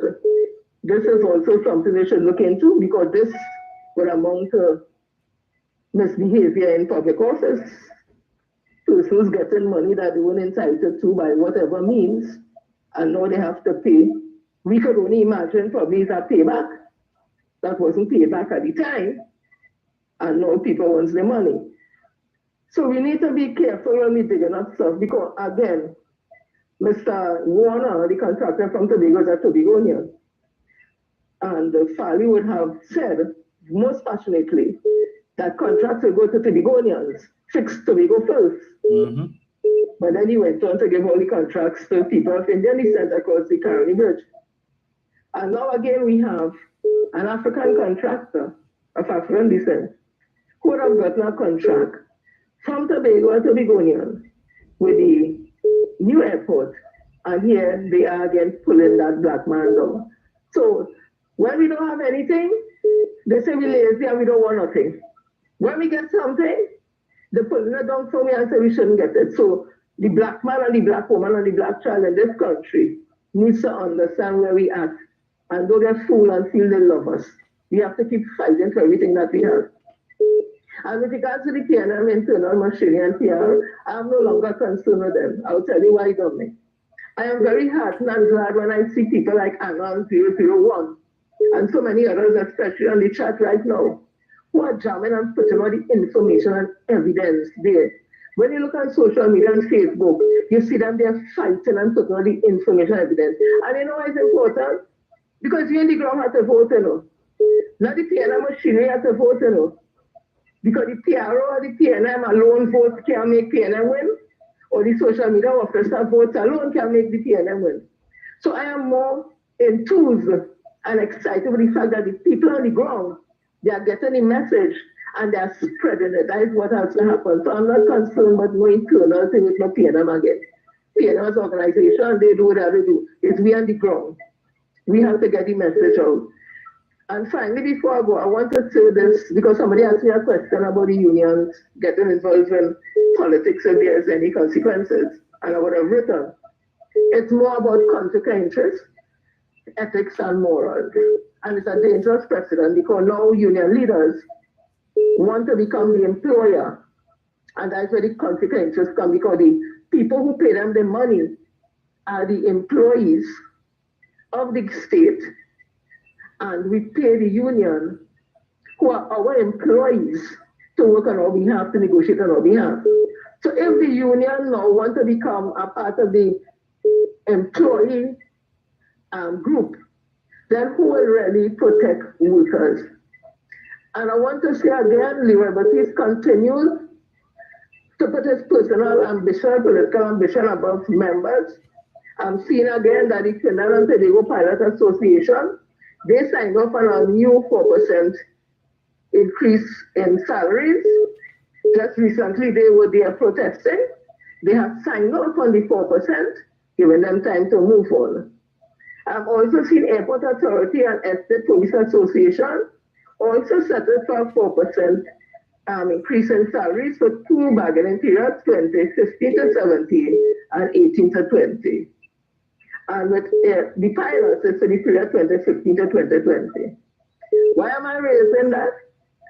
Because while Leroy Baptiste and Ansel Rocher and Anisette and Abdullah and some farmers union and the postal union and whoever little small union again, they have out there telling people, reject the 4%. Every time you look, there are unions who are signing up for the 4% in the interest of the workers and moving on to the new period, 2020 to 23. But you know, I just want to say the Estate Police Association.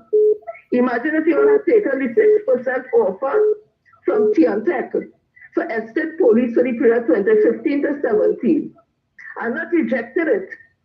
Although Tiantec was able to show they can't pay more than 6%, or they rejected. It ended up going to the industrial court, where they lose. And on the next side, OWT also lose for their members. And a judgment of 000 was handed down. Imagine if you all had taken that 6% for that period, 2015 and 17, where your members would have been at this time. Just like how we accepted the 4% increase for 2015, 17, and 28, 22 for the airport authority security officers. You see, our life is funny, and these things just come around to haunt you. Because that's a longer, bigger period for 4% than 3 years for 6%. Dominic, you'll have a blessed week ahead, and everybody listening and locked on. Let us keep up the work. It is important. We are the messengers, or they're going to carry the message because we have to vote. Our vote is what counts. We are the base of the triangle, and at the base is where we are. If we remove that line to the bottom of the triangle, the whole triangle will collapse. So we are the ones on the ground have to carry the message. And we do it because we love this country. We do it because we are patriots. And we understand the implication of having Kamala Prasad be set as that corrupt, kleptocratic, drunk, no idea, thieving woman, and she's thieving UNC to get back into the office of this country ever again. We know the importance of keeping her and that thieving crew, that corrupt crew, that kleptocratic crew, and all the walking vomits who are wrong she now. out of office in this country, political office, and save our children, save their children and their children, all our children for the future to come. So it's important that we keep this fight up, Dominic, and all who on and spreading the word. I want to thank you all. I want to keep thanking you all and giving you all the encouragement, because that is what gives me the encouragement to keep doing what I do. And I'm sure it will also give Dominic, Mr. Chance, all those who call on radio, Juliet Davey, Darren Master, John and John, and so many others, Pastor Google, Sharon Felix, Bruce Wayne, and so many others, and faith and the strength to keep fighting every day. We have to save this country, Trinidad and Tobago, from the clutches of the UNC, and make sure that People's National Movement under Dr. Keith Christopher Rowley led government remains in office to make all those gas diesel would have signed come to fruition for the benefit of all in this country. Thank you, Dominic. Thank you, Jen. Hello, good afternoon. Hey, Hello. hello, Dominic. Yes, sir. How are you, sir? I am good, man. Dominic, I had to get in your program nowadays.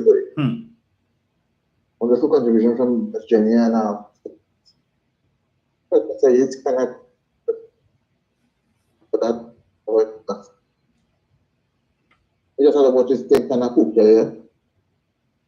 But all I can tell you is that I think the PNM really has to do some cleaning and everything, you know, get a cook and do some cleaning before the elections. Don't you agree? Yep. Right? Because we have to get certain seats. We have to hold on to Tobago seats, which she is the surprisingly, you know, Tana said that she's not putting up US National for the Tobago seats. Is that meant to understand that? I don't know why. Well, she did say she thinks Tobago should handle their own stories, and that a party that is rooted in Trinidad shouldn't participate in Tobago. No. It's supposed to be a national party. Supposed to be. So they should have two candidates to go up against Tobago. If the PNM can do it, so can the UNC. Yeah, well, you have the UNC is the TPP, so. But it's mathematics and mathematics are not maths. Yes. So they go up, so they can contest 39 seats. And they're not going to contest it.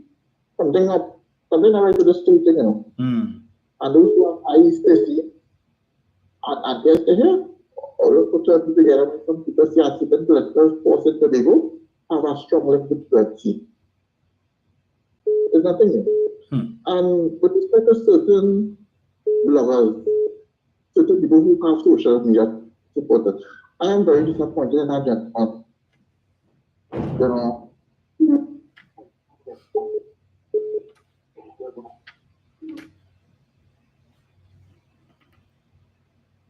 has some sort of ally for the UNC, but I don't know.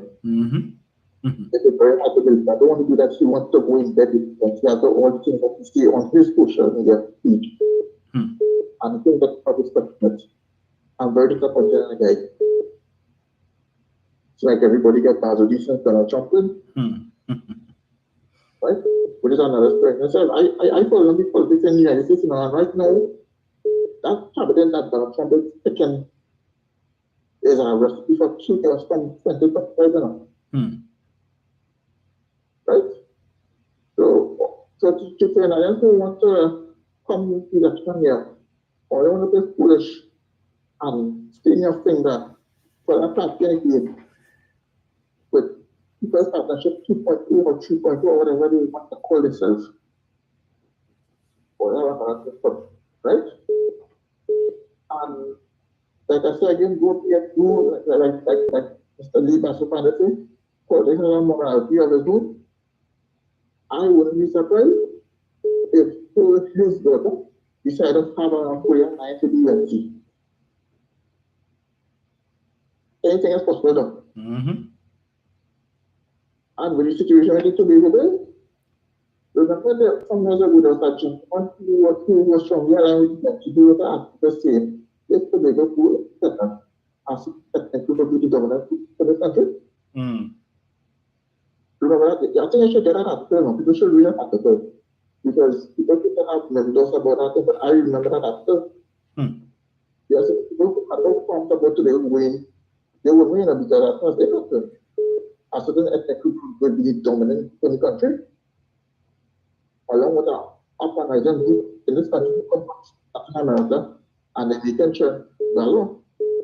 So by the 10 to 20 years, they have to have political powers and who knows, the African not be deterred by the deterred this group of country. You understand what I'm talking about? So, people, whatever the enemy does now, or just studying what all have to be exchange. Have a good day. You too, sir.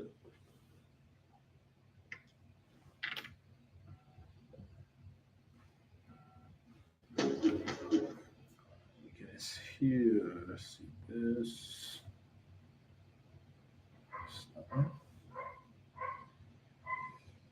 Hello, good afternoon. Hi. How are you, my darling? I am good. What is your refuse? Let me pray, Father, even now. Every spirit of assignment has come to stop the pain in this government. I come against the forces. Stand up.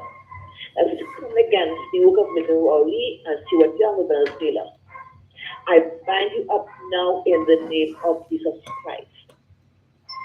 When you hate your nation, you hate who you are inside. This land will feed you. This land nourish and educate you. This nation did for your children what it did for you. It is happening when the so-called media houses carry on a lie. Liars are dangerous people. They can cause people to get murdered. As a man speaketh, that goes his heart. What is wrong with you people?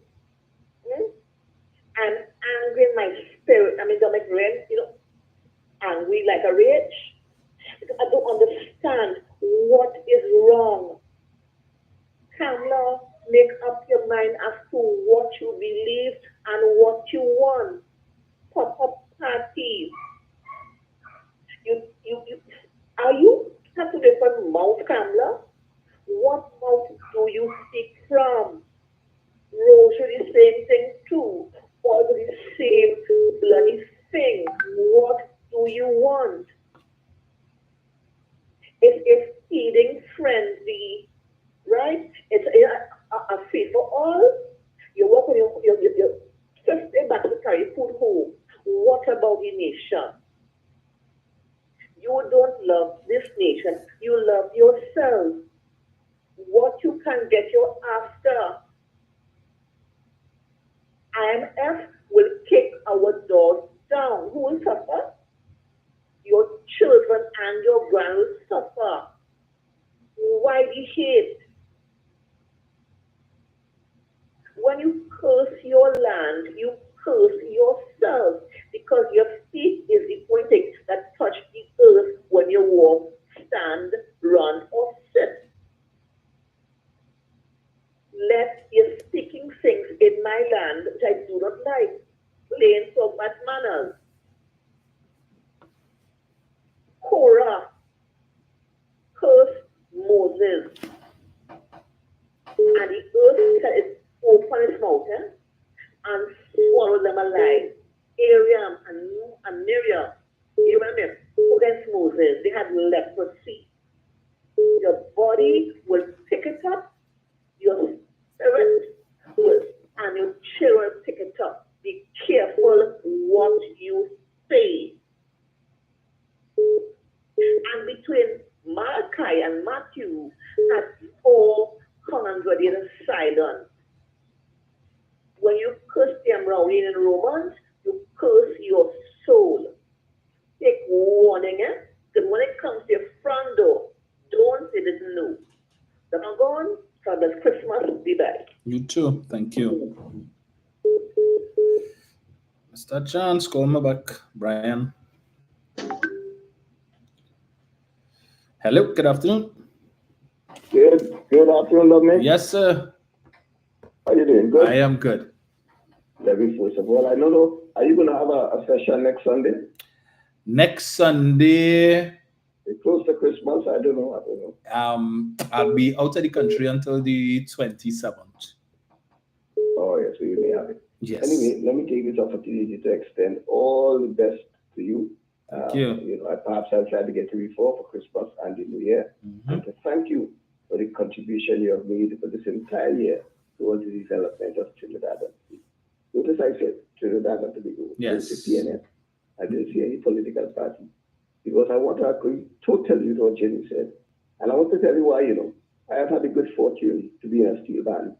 And I've had the good fortune to have conductors and arrangers like Pat Bishop, Type Bradley, there's some weight. You know, they always tell us, as the drummer in the band, they always tell us, you see that rhythm section? That is the key to winning any festival or any panorama we are in. Key. Although you have the tenor pan and the front people playing all the things. See that rhythm section?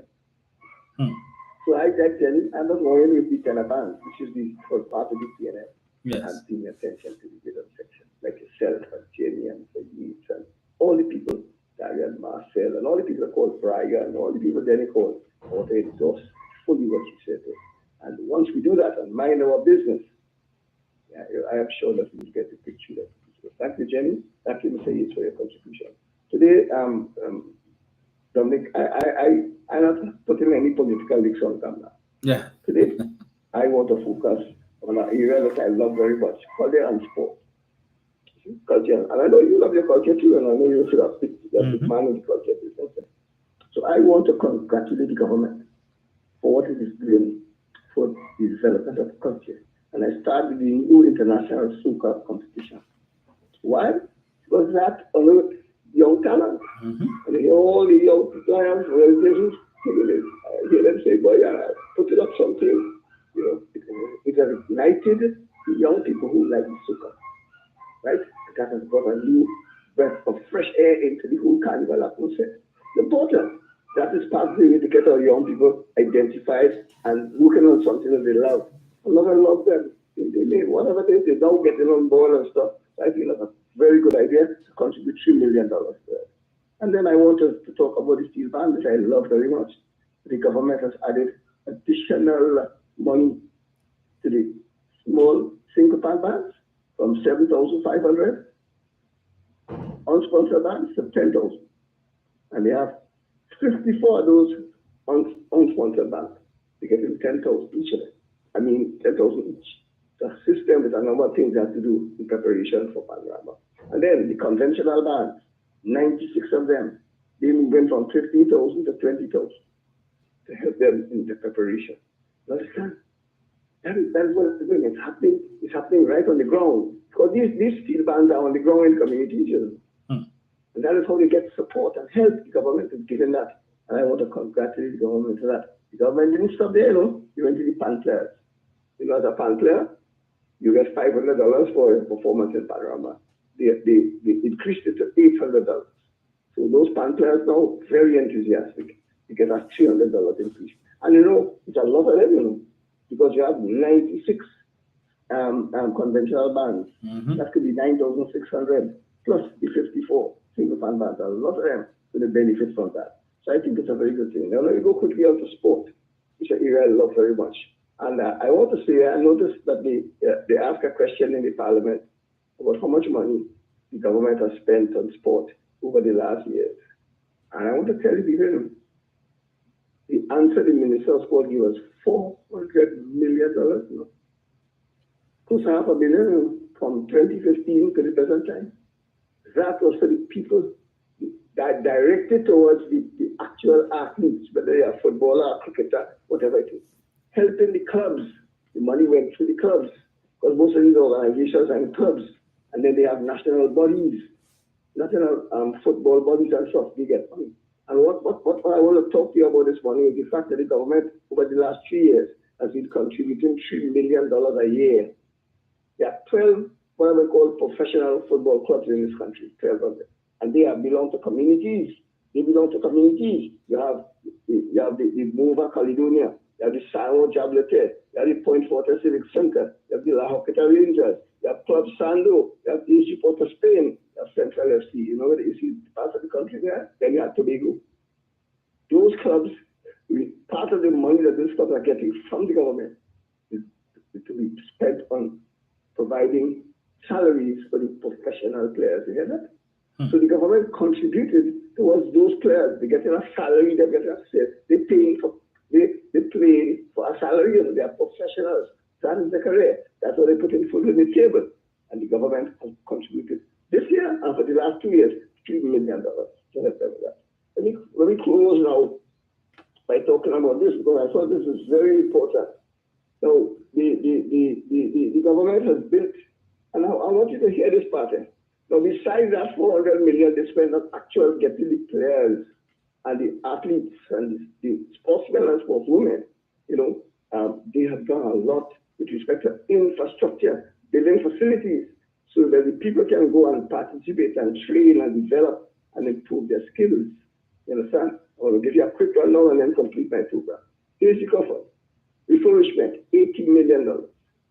Dwight York, $20 million. Skinner Park, refurbishment of Skinner Park, $131 million. Brian Lara, upgrade, $90 million. Gene Care upgrade, going on now, $36 million. Palo Seco Velodrome, $40 million. There's a Velodrome down in Palo Seco, $40 million. The Diego Martin Sports Complex, $115 million. That's the Diego Martin. The Mehike Oval, $40 million. That's in Point. The Meruga Sports Youth Facility, $25 million. And community swimming pools in Mova, Lavanton, Malabar, and Maloney, $11 million each. Yeah? That is infrastructure. That's nothing to the $400 million. So you see how this government, in terms of having what I would call an all-of-government approach, because all of that is keeping our young people occupied so that they will not go into negative activity like crime and so on. You understand? So that is I thought I would draw that to your attention. And I'm sure perhaps you didn't notice all of that. So many $1 million we got there, in addition to that 400 million. So we should close to $1 billion. Yes. That is government for the period they're in office has spent close to $1 billion if I add up all of that towards the development of the young people. Because those facilities are a conduit for helping the young people to improve their skills. Because some of them, that's what they have. That's what they could do best. That's what they could do. And the government has provided facilities for them. And let me close by telling you this. You see that amount of money that this government is spending on sport in this country is the largest amount of money by any Caribbean country. I did research. You see Jamaica doing so much, we are spending nearly twice the amount of money towards our sportsmen and sportswomen than Jamaica. Let me say it again. Trinidad and Tobago is spending perhaps more than twice the amount of money on sport. You ask yourself, what about the results? Well, sport is not only to get medals and so on. It is to provide opportunities for positive activity. It is going to provide opportunities for fun and enjoyment. It's going to provide opportunities for maintaining good health.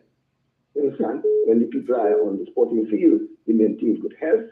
And those who have real good talent, they go and they win medals and they become professionals. Like Keyshawn Walcott, like Nicholas Paul, like so many, like Brian Lara, like all of them. So it's just all of them. They become professional players. But the government has to do it from the ground. And that is why my contribution this morning is about that. Bringing the culture and the sport from the ground and bringing those people up. And as Dominic said, those are some of the ways we are moving the people away from poverty and into a better lifestyle. Thank you very much for your time. Thank you, sir. Always on point. Brian. Hello. Yes, sir. Morning. Hey, morning. Morning to you, Dominic.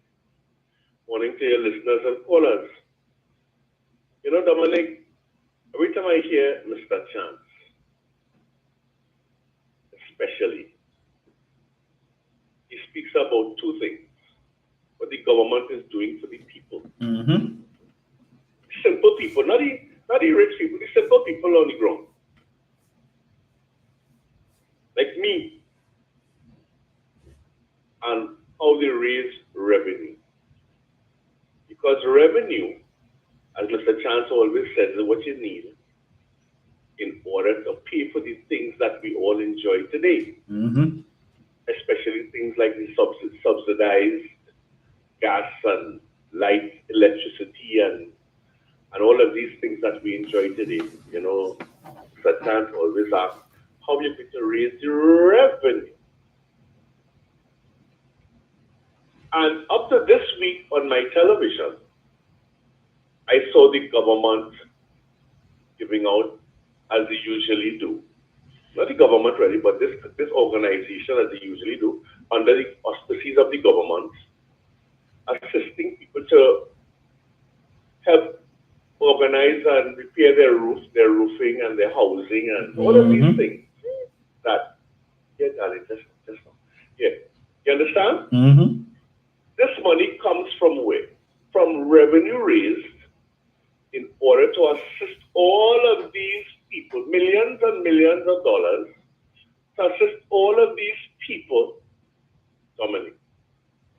But you see, those things hardly ever makes the news 2, 3, 4 times. It might make a TV 6, and that's it. It might not make UNC 3, and it's not going to make the radio stations. You know what also doesn't make, that hardly ever makes all of the radio stations on a regular basis? Just recently,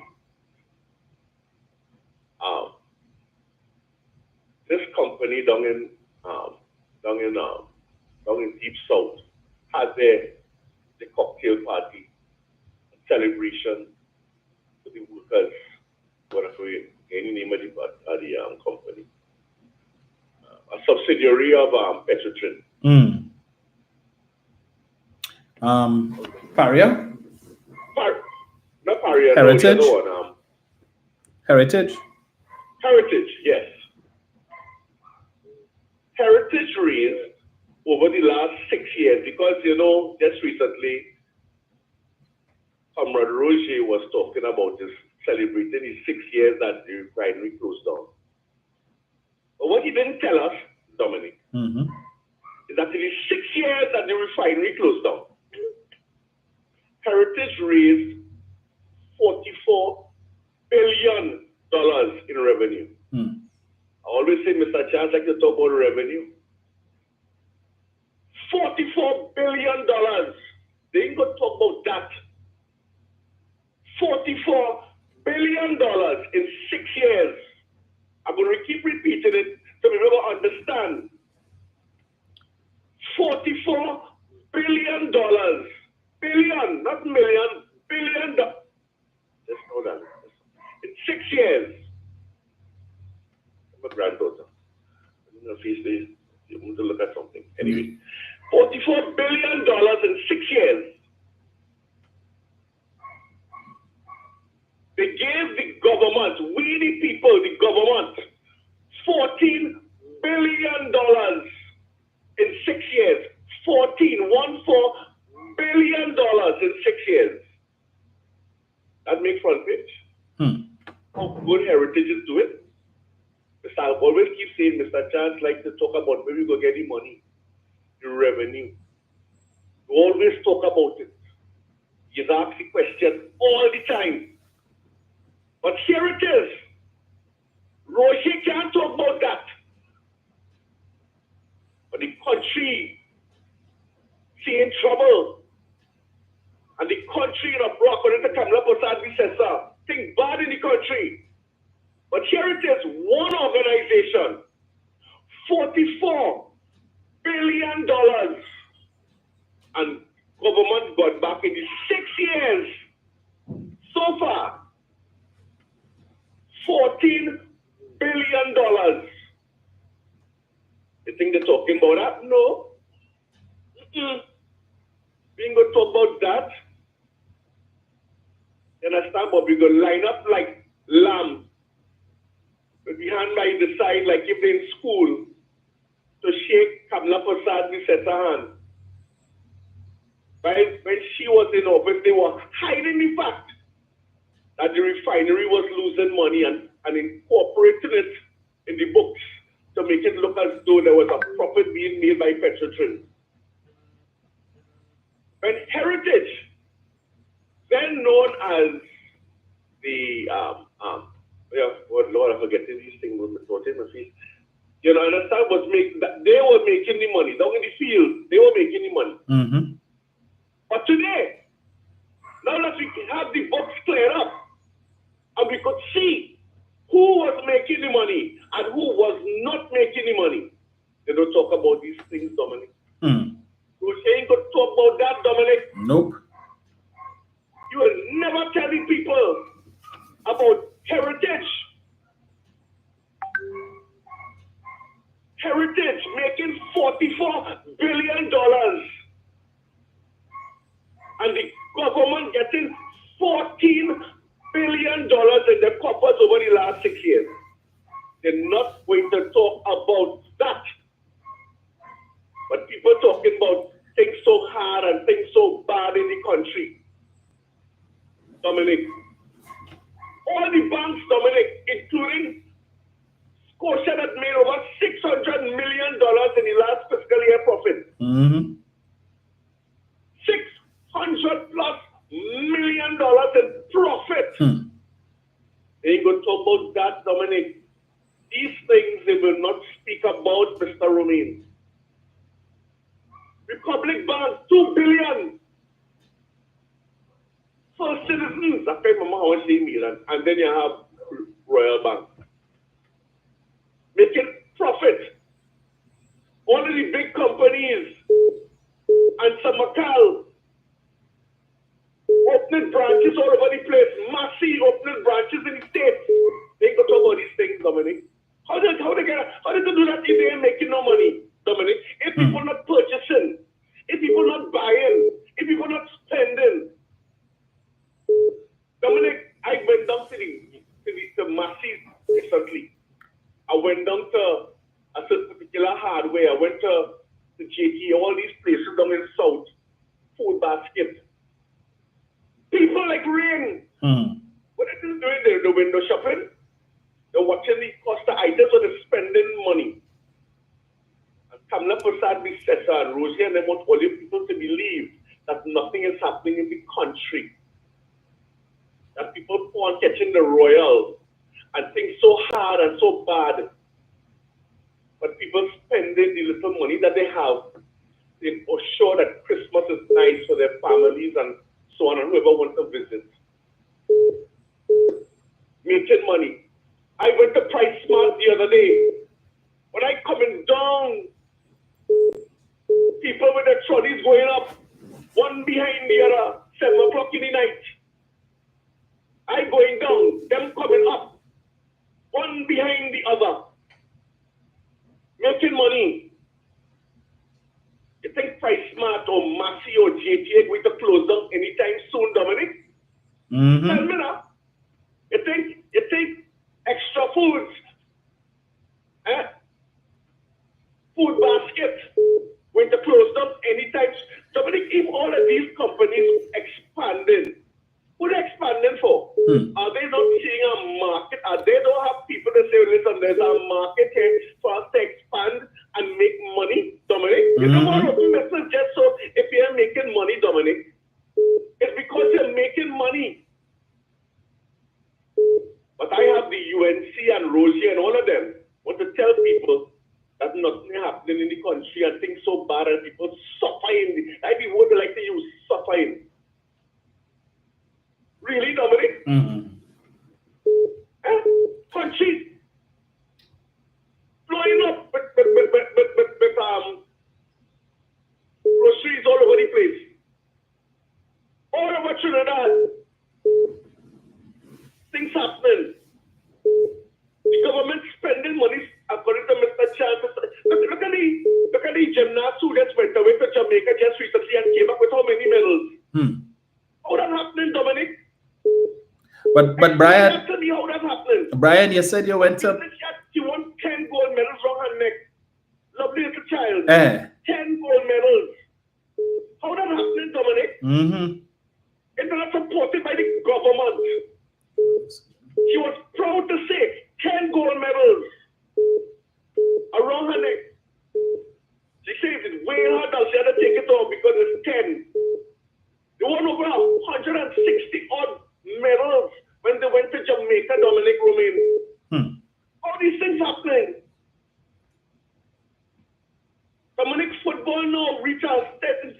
extent in Trinidad and Tobago, where they're having double headers all over the place, especially on weekends, Dominic, all over Trinidad. Who pays for that? Dominic, we are being fooled by people who want us to be fooled. Kamla Prasad said that she says she want to pop-up party. But here you have the PEP. They put up 28 people and they lost all of them. Lost the deposit.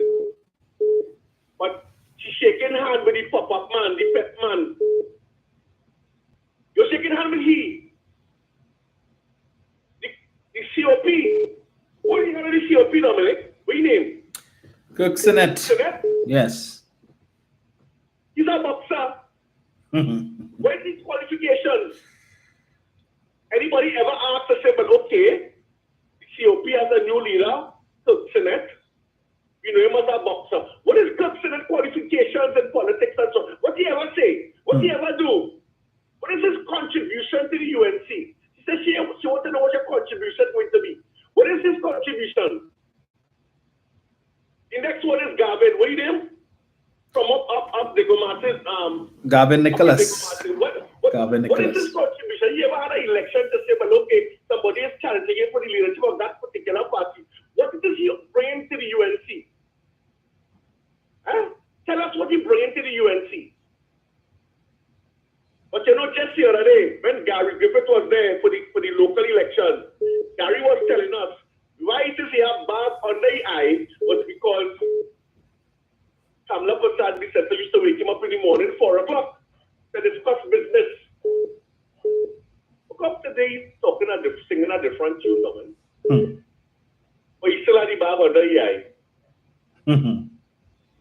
Explain that to me, Dominic. All of a sudden, just a few moments later, you're talking a different story.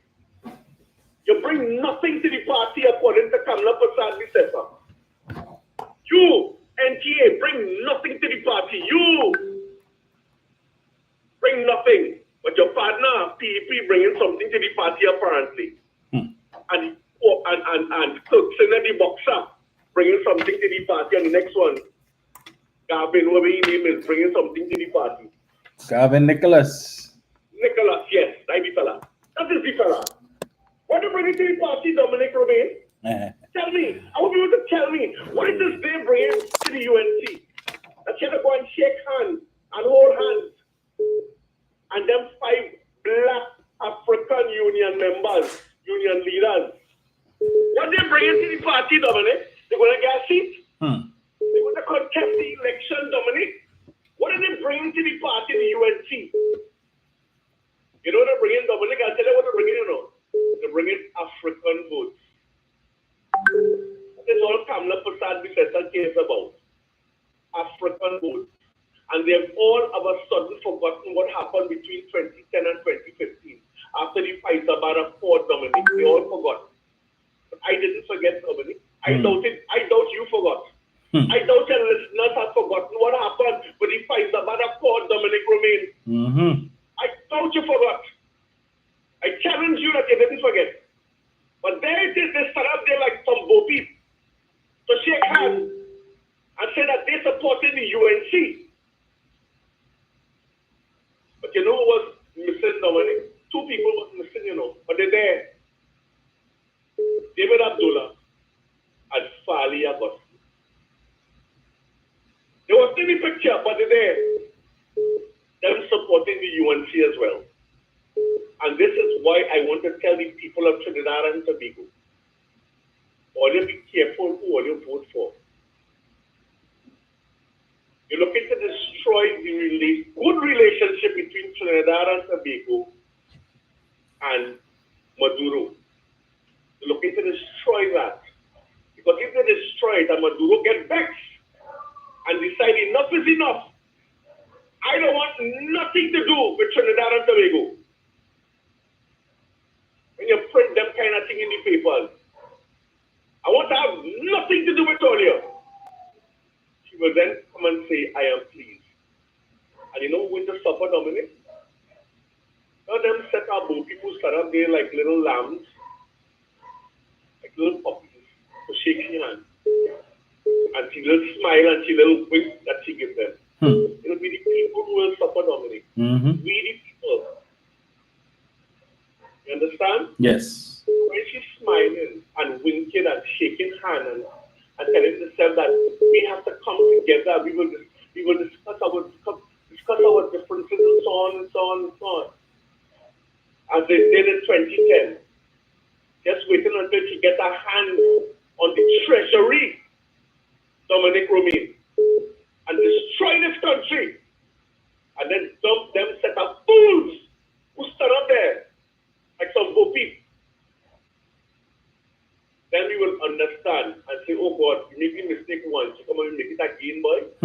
Oh God, like we didn't learn in 2010, boy. We didn't learn. This liar, this lying woman, come and going to put up she friends on them and fix she friends on them and family. And them bunch of stupid Africans stand up there like some boobies. Because their understanding is just your followers that you want to vote for she. When we will get it right, Dominic. Mr. Rubin, please tell me when we're going to get it right and understand what time it is. That this liar of a woman will continue to do the same thing she did in 2010. Come back with the same ideas, the same policies, and the same thieving. You understand? Right? Oh Lord, let's go.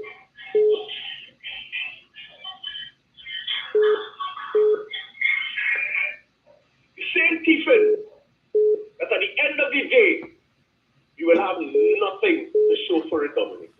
When will we learn, Dominic? As Jenny and they say, it's just us, it's just we. There's a few of us. Eric has always said, how many of us? To tell the people the truth and let them understand. At the end of the day, it's just us. It's just us.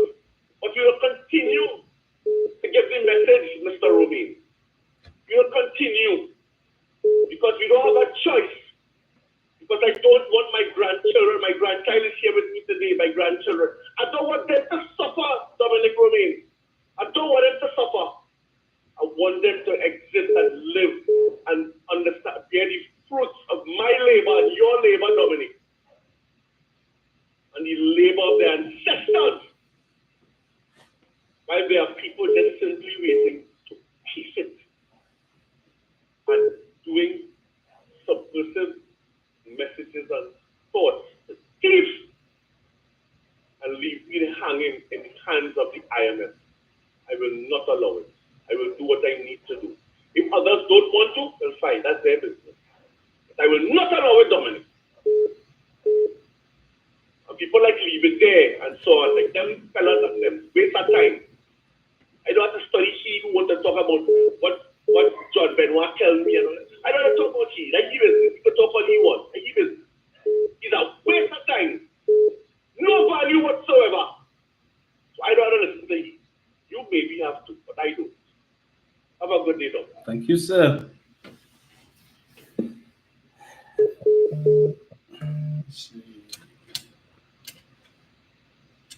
Hello, good afternoon. Hello, good afternoon. Dominic! Leave it there. What's going on? All is well. Look here, boy. Says good evening. Brian, never leave you alone. Because you ain't ready yet. Dominic, the last time I told you how I'm going to give you my 2 cents about the Sandals they wanted to get in Tobago. But we're going to leave that until you come back. But Dominic, I came home and you get ready to leave. What kind of thing is that? Well, that's how it goes. We're going to meet one day. One day. Dominic, I told you so Dr. Rowley vexed. He's studying the dragon deal with Maduro. I tell them, tell me wrong. None of them call and tell me wrong. But Jenny and them jump in the dance to run them out on me. And they can't tell me wrong. Dominic, you listen to Dr. Rowley's speech? I did.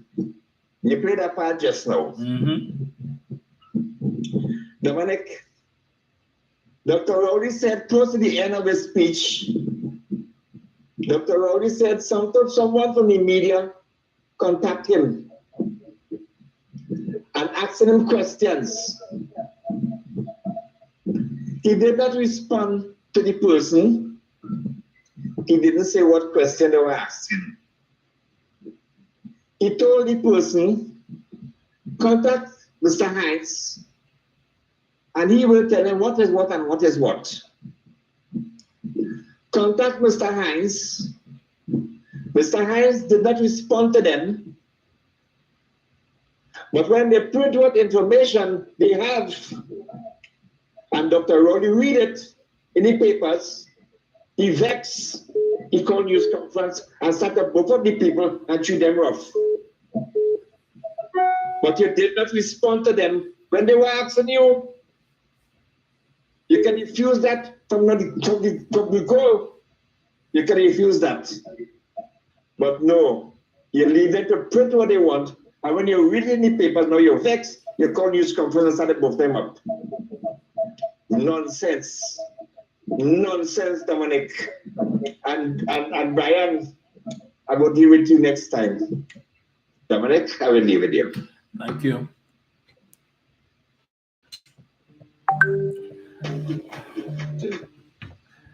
What is nonsense is that of all the media houses that were there, the Newsday was the only one that got that interpretation of what that event was, right? And what it meant.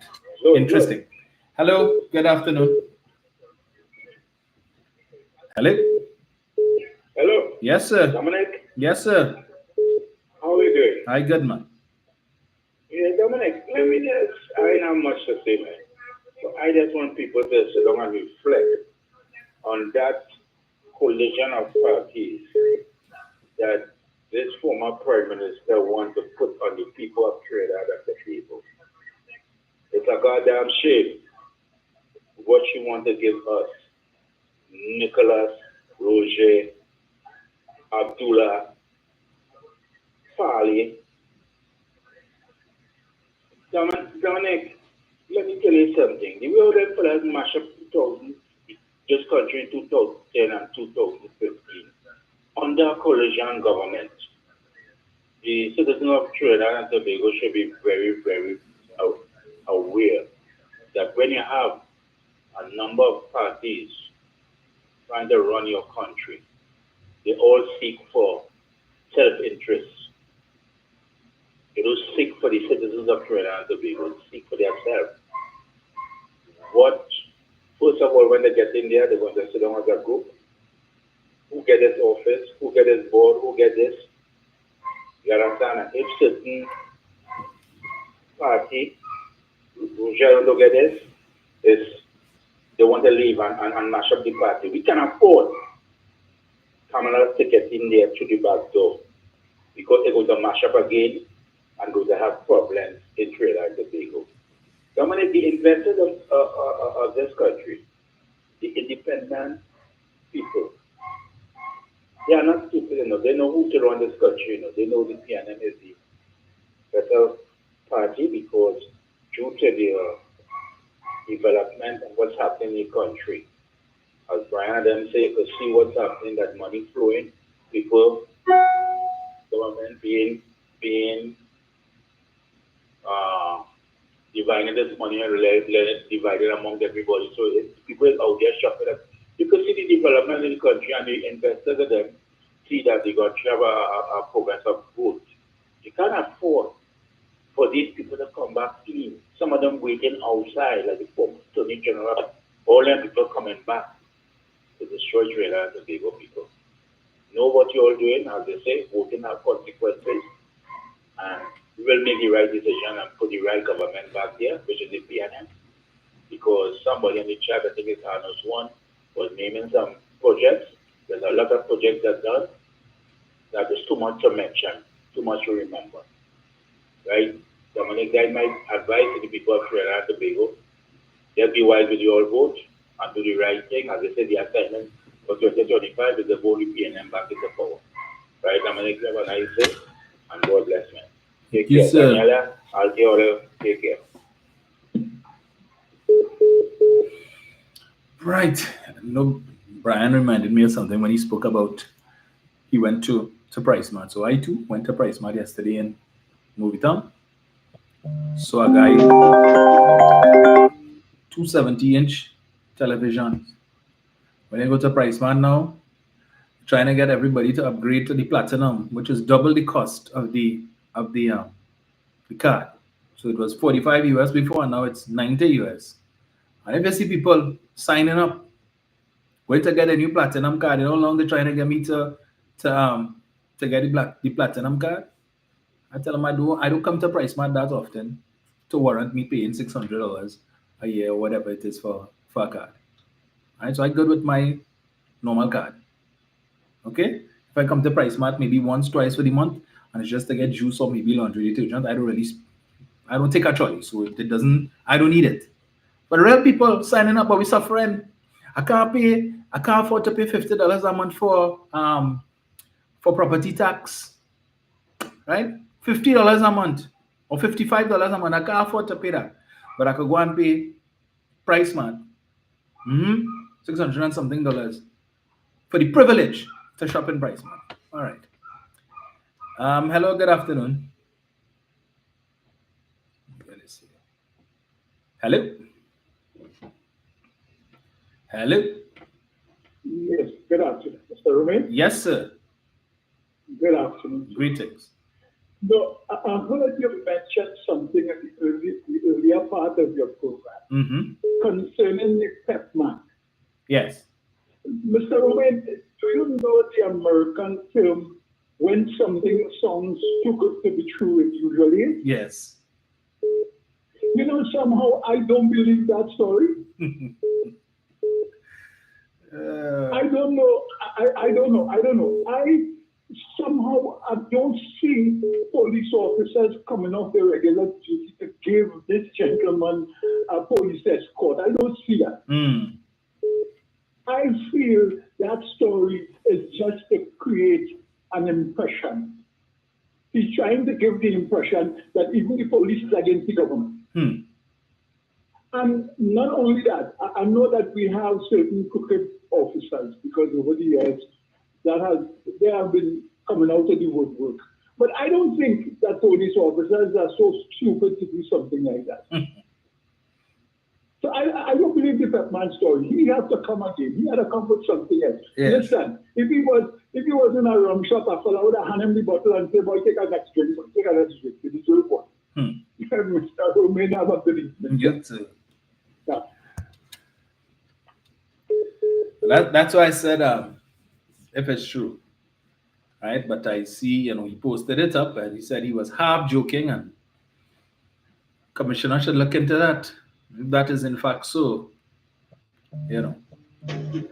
one needs to be concerned, because I know police officers are not supposed to be participating in politics. In fact, I recall when Dwayne O'Connor wanted to contest a seat in the local government election for the PNM, while Gary Griffith was Commissioner of Police, and if memory serves me correctly, Mr. O'Connor was suspended. Right? So police officers are supposed to be neutral and not display political preference. Eric. Good afternoon to you, Mr. Romain. Good afternoon to callers, listeners of another segment, Facts and Stubborn Things.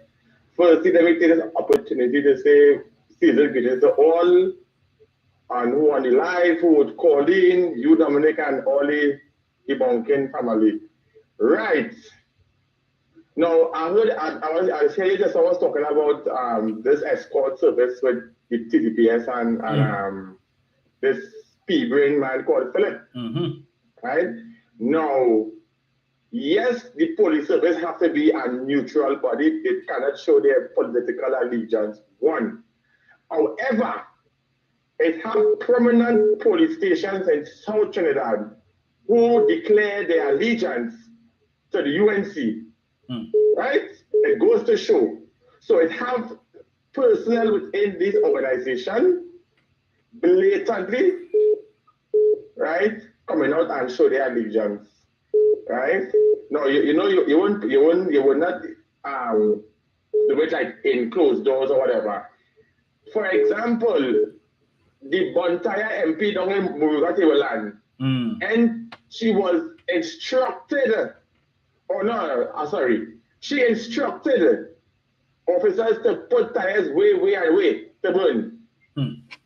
Up to this day, nothing has come out of that matter, right? And then now, this next P-Bring will talk and say how he was asking for escort from wherever he wants to do. Why the hell he didn't come? That is $76 million helicopter. She said fly up and down from Philippines to the Whitehall and back. She said the helicopter to pick you up. You understand? I'll just show you these, Dominic, these, I don't, Lord, look. We for real in this country? We for real in this country 2025? Nah, we can't be for real. Them same old bags, old store.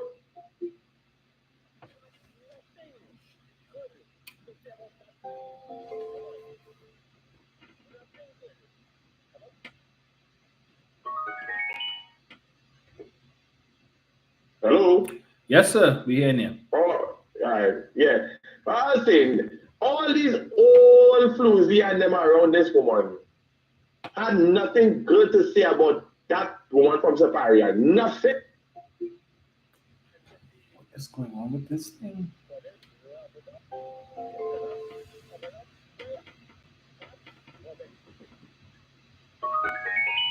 Is of what unfolding. Even with Wendell Eversley, it don't surprise me either. You understand? Because he always saying, the enemy is the problem, you will see the solution. So where you going now?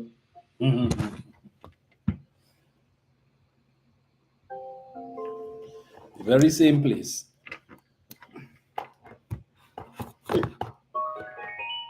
And they are not a country. They are there to enrich themselves, and the hell was the country. All of them there, Dominic, every one of them there, them the ones that see the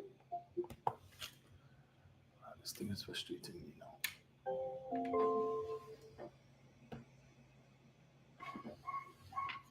now. So you want to go in there to pay off the lawsuits he got. Roger, he cannot live right now. His earnings depleted.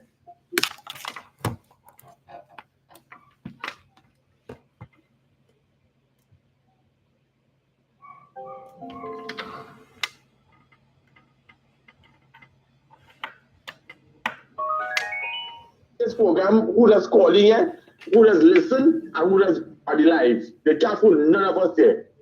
The only person who they can fool is the one who call live there, who they come out to Casata and the life every Sunday. Nothing of substance. But I know they cannot fool right thinking citizens, and people have to observe the caliber of people that this one pushed them around, just like in 2010. And when election, God forbid if they win, which it would not, you will hear who costing this one, who pull out, money is this, who look there, big buster. Them really playing for damn food in this country, you know. They're really playing for food in this country. The UNC/coalition/ whatever you call them, all them want to do is to get in there to thief blasted money or continue what they left off in 2010. You understand? And I know right thinking citizen in this country ain't what I repeat what happened in 2010. You understand? But man like I lose kind of like Philip. Imagine you seeing Philip as a minister of trade. You seeing Roger as minister of labor. You seeing Leroy Batiste as Minister of what do you call it? I forget the ministry, wherever the ministry is. You seen Barry Padarat as Minister of Public Utilities. You seen Vandana Hoyt as Minister of Tourism. You seen David Lee as Minister of Energy Affairs. Saddam Hussein as Attorney General. Anna Roberts, Minister of Sports, round 2. And the list goes on and on. These people have no integrity whatsoever. So here what?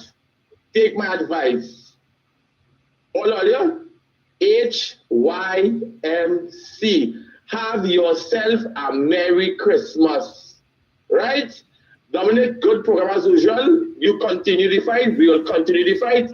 And all of us will say on the night of the election, whatever you call it, 2025, great is the PNM, great is the PNM, great is the PNM. And we have successfully retained the office, the corridors of power for another consecutive term to carry this country into the future come 2025 to 2030 and beyond. Dominic, good program.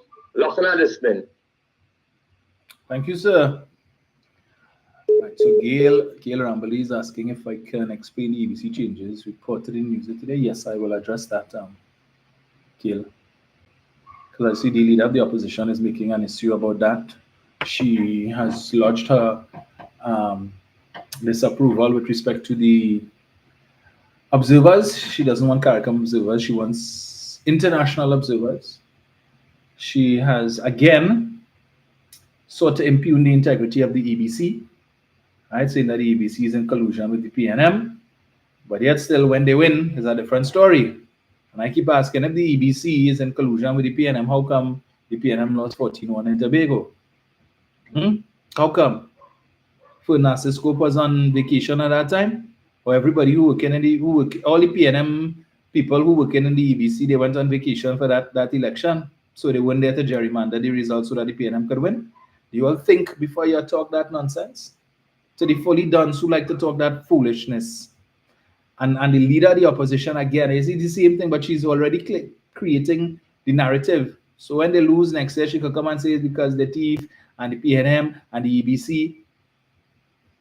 Really? And you have Philip Alexander talking the same nonsense. You want them to invite people from the Carter Center, the Jimmy Carter Center in the US to come here. And to do what? To do what? When one looks at how the elections are conducted with respect to the counting of the results, once the polls close at 6 o'clock and they close the doors to the polling station, every party is allowed to have their polling officers present for the count. All right? You have your people who are working there whole day. If you need to switch out or whatever it is, you come with your form as the case may be. But ensure that if you are interested in the results and you don't want you're making claims of irregularities, then what are you supposed to do? Make yourself present. If you can't afford to pay people to be present at the counting, well, that is on you.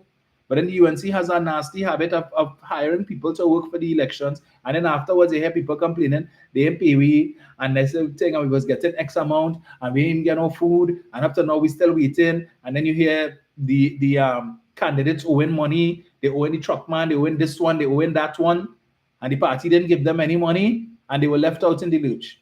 And it's the same thing going to happen again, right? So, nonsense. Brian. Dominic, I just want people to listen to this lady when she speaks. When you are talking CARICOM, who will come here as observers, the same people that you need as far as trade and industry is concerned, the same people that you need. You understand that when they were in office, that that Jamaica almost associated our goods from when you talk these things about Jamaica, about CARICOM,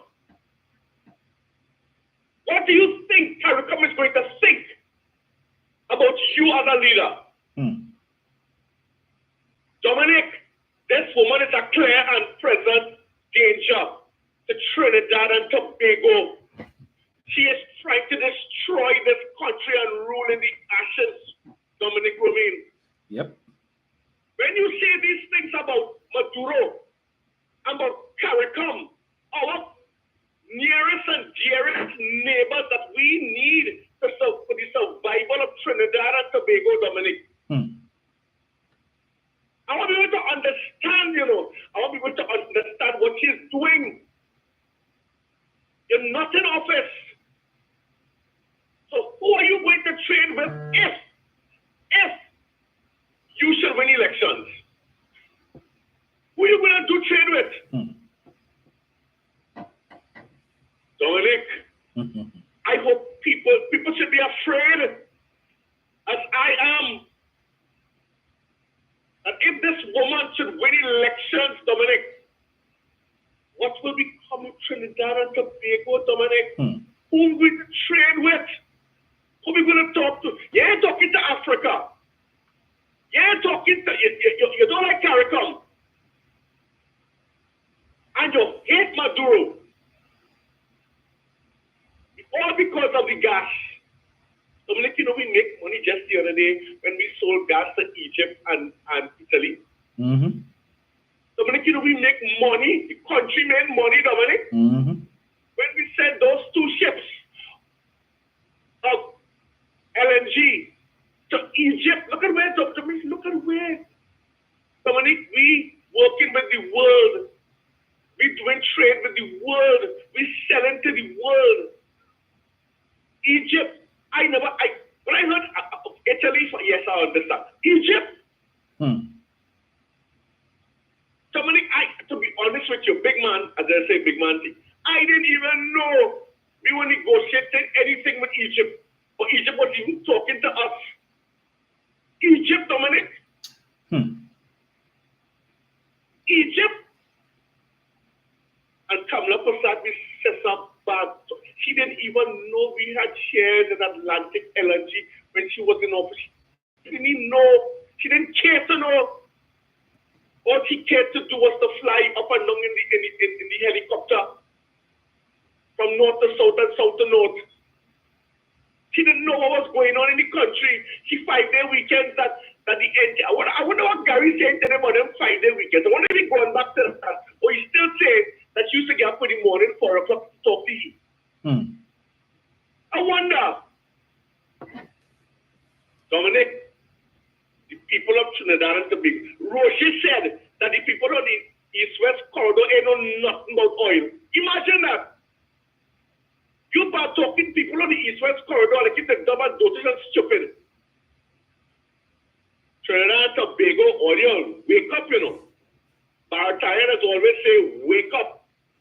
Oil, wake up, This is critical. Kamala Prasad, the sister, does not care about you. She cares about her friends. Where she sister these days? For the last 10 years, 9 years. She is sick. She ain't want help. She ain't want she medication. Dominic, you have to be careful. You have to be very, very, very, very, very careful because we could lose it all in one day. One election day, we could lose it all. And in 9-10 years, we'll all go to naught. And at the end of the day, you know what we could say? What we're saying about Patrick Manning now, he was so good and he was so great for the country. You know, we could be saying the same thing about Dr. Raul. But today they want to cuss him and see the worst thing and call him a house what? It's not really house. What is it called? A house what? A house slave they want to call him, Yes. It's not house slave. It's not slave is what they want to use, Dominic. That's not the word they want to use. But they know to call him the real thing that's in the mind. It might create an uproar. And at this time, elections next year, they want to ruffle them feathers with them kind of racist names. And I'm almost certain if you chuck them a little hard, I might eventually see it. Dominic, what did the case with AMBD? Yeah, anything? No, as Mr. Yates was asking, what's going on with that? But thank God we have Mr. Yates to continue to ask the question. But if he don't ask the question, like nobody else will. Nobody else will, Dominic. I guess people if tired. Mr. Yates don't ask the question. Don't ask the question, Dominic. Well, nobody talks. You know, that question was brought up on a particular station. And you know what the talk show was said? It's just that the next question. You could be that. The talk show host and them say, just chips in the morning and say next question. Asking myself, were they bought out as well? I don't know, asking a question. How about Betty? You too, sir. But Munilal want to know why Stuart Young went to Venezuela, who he meet with, what was the agenda, what was discussed, all of that, all of the minute details. For what? To what end? For Couture and Bacchanal. But people are asking, what going on? Justice Ipasad, help us out now.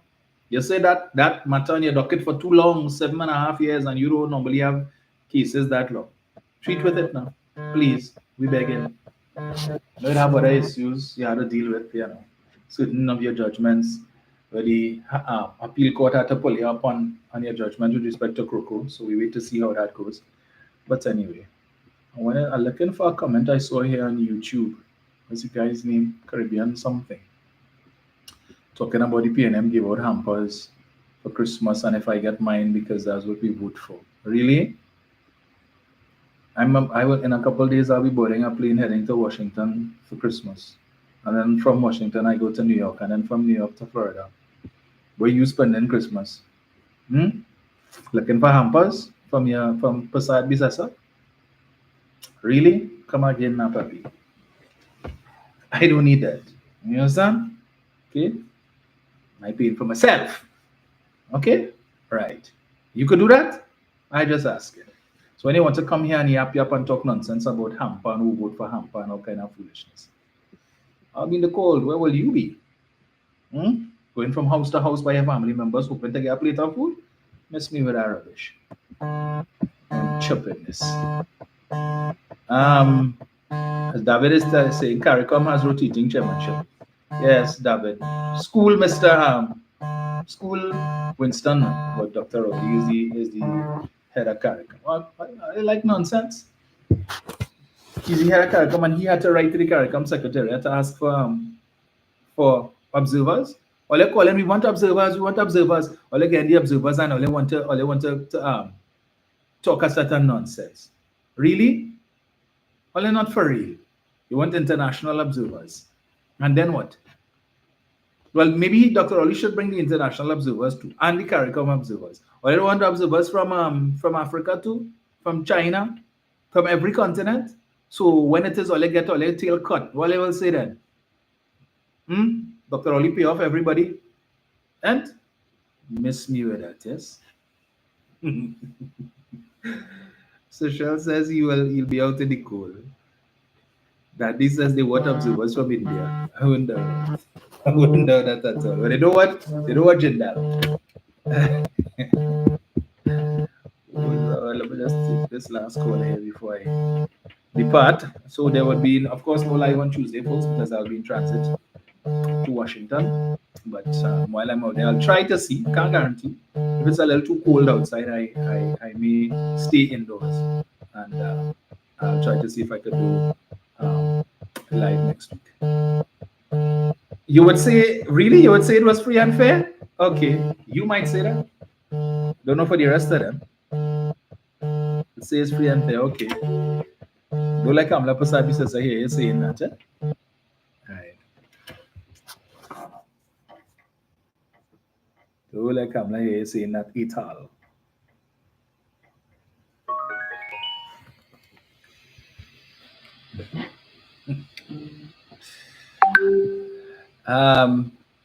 Mikhail says she needs observers for her UNC internal election, even her own party election. That is so true. So true. All right, last call. Hello, good afternoon. Good afternoon, Dominic. How are you? I am good, man. Yeah, I want to talk to Brian about that thing. Up to now, what is the situation with the EMD? How come you told you not talking about that? But they focus on the Tobago Piapo airport. So they want to make it like what took place on the Monday. Yes. So why didn't talk about the situation? Oh, and another thing too. They don't have the issue with the union when they try to buy out the family with the so-called company that they found out about address like that. Yes, yes. That's it. They have to review anything? Nope. Well, he said there's a non-issue, so and they leave it so. Oh, so they're not investigating that? No. But they've been investigating this? No. And what about comments made by Mr. about she will transfer Venezuela back to where they come from? Deport them, man. Did they confront the crystal ball lady to speak out for Venezuelans? They contacted her as well? Like they can't find her. So she can't. Oh, they can't find her? No. Because when it is alleged that there was a people involved in human trafficking, I believe that never go Aisha will try to call her too. After now she make a statement about it. And what about the house slave comment made by family? All those comments to be going here like Christopher James and Peloton and they talk about it? No, they're not interested in that. And the so-called lawyer in Tobago, you mentioned about it? I think I may have seen something, but again, these guys are very careful in what they say. You know because we know who they're supporting. Correct. And the next important thing too, the so-called thing with the Victoria incident. They're not talking about the company who carried these things. They're not talking about that the owner that overcharged. They're not following up on that story. No. But they're blaming the government for that incident, right? Yep. All right, okay. Good luck, Major. And like I said again, I see that we have fight and button every Friday. You have to be thankful. So I guess because we can do a phone. So what you could do, Dominic, you can just put up videos, if you're going to the mall and about see people eating crap. Yes. You can do that first? Yeah, no problem. Yes. Yeah, thanks. Mr. Friend. I guess we didn't have to Yeah. Correct. Oh boy. Bernadine, long time no see. How you going? Right. We see, yes, Angela, the CARICOM chairmanship of CARICOM is a 6-month rotation. But when Dr. Ali's 6-month term had ended, they say these clueless, they fully done so saying that, oh, they kick him out of CARICOM and all kind of nonsense. Not being aware that it's a 6-month rotation, right? So, but they will talk that foolishness, unfortunately. So, folks, we'll see. We'll play by ear next week.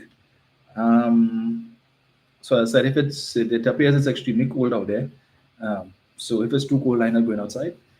I'll stay in, and then I could probably do the live, but I'll test the waters, and we will see where it goes from there. Right. So thank you so much, Nadia Lewis Dixon. I intend to enjoy it. Yeah, Kurt Richard said Jindal realized that UNC party have a set up light, so he ducked them. So true. You don't want no dealings with that. Michael says the current leader of CARICOM is Grenada Prime Minister, Dickon Mitchell. Yes, indeed. So if we don't chat before, folks, enjoy your holiday. Have a great Christmas, and we will chat when I get back. But don't worry, I will make every effort, a concerted effort, to at least do one live while I'm out there. All right. So,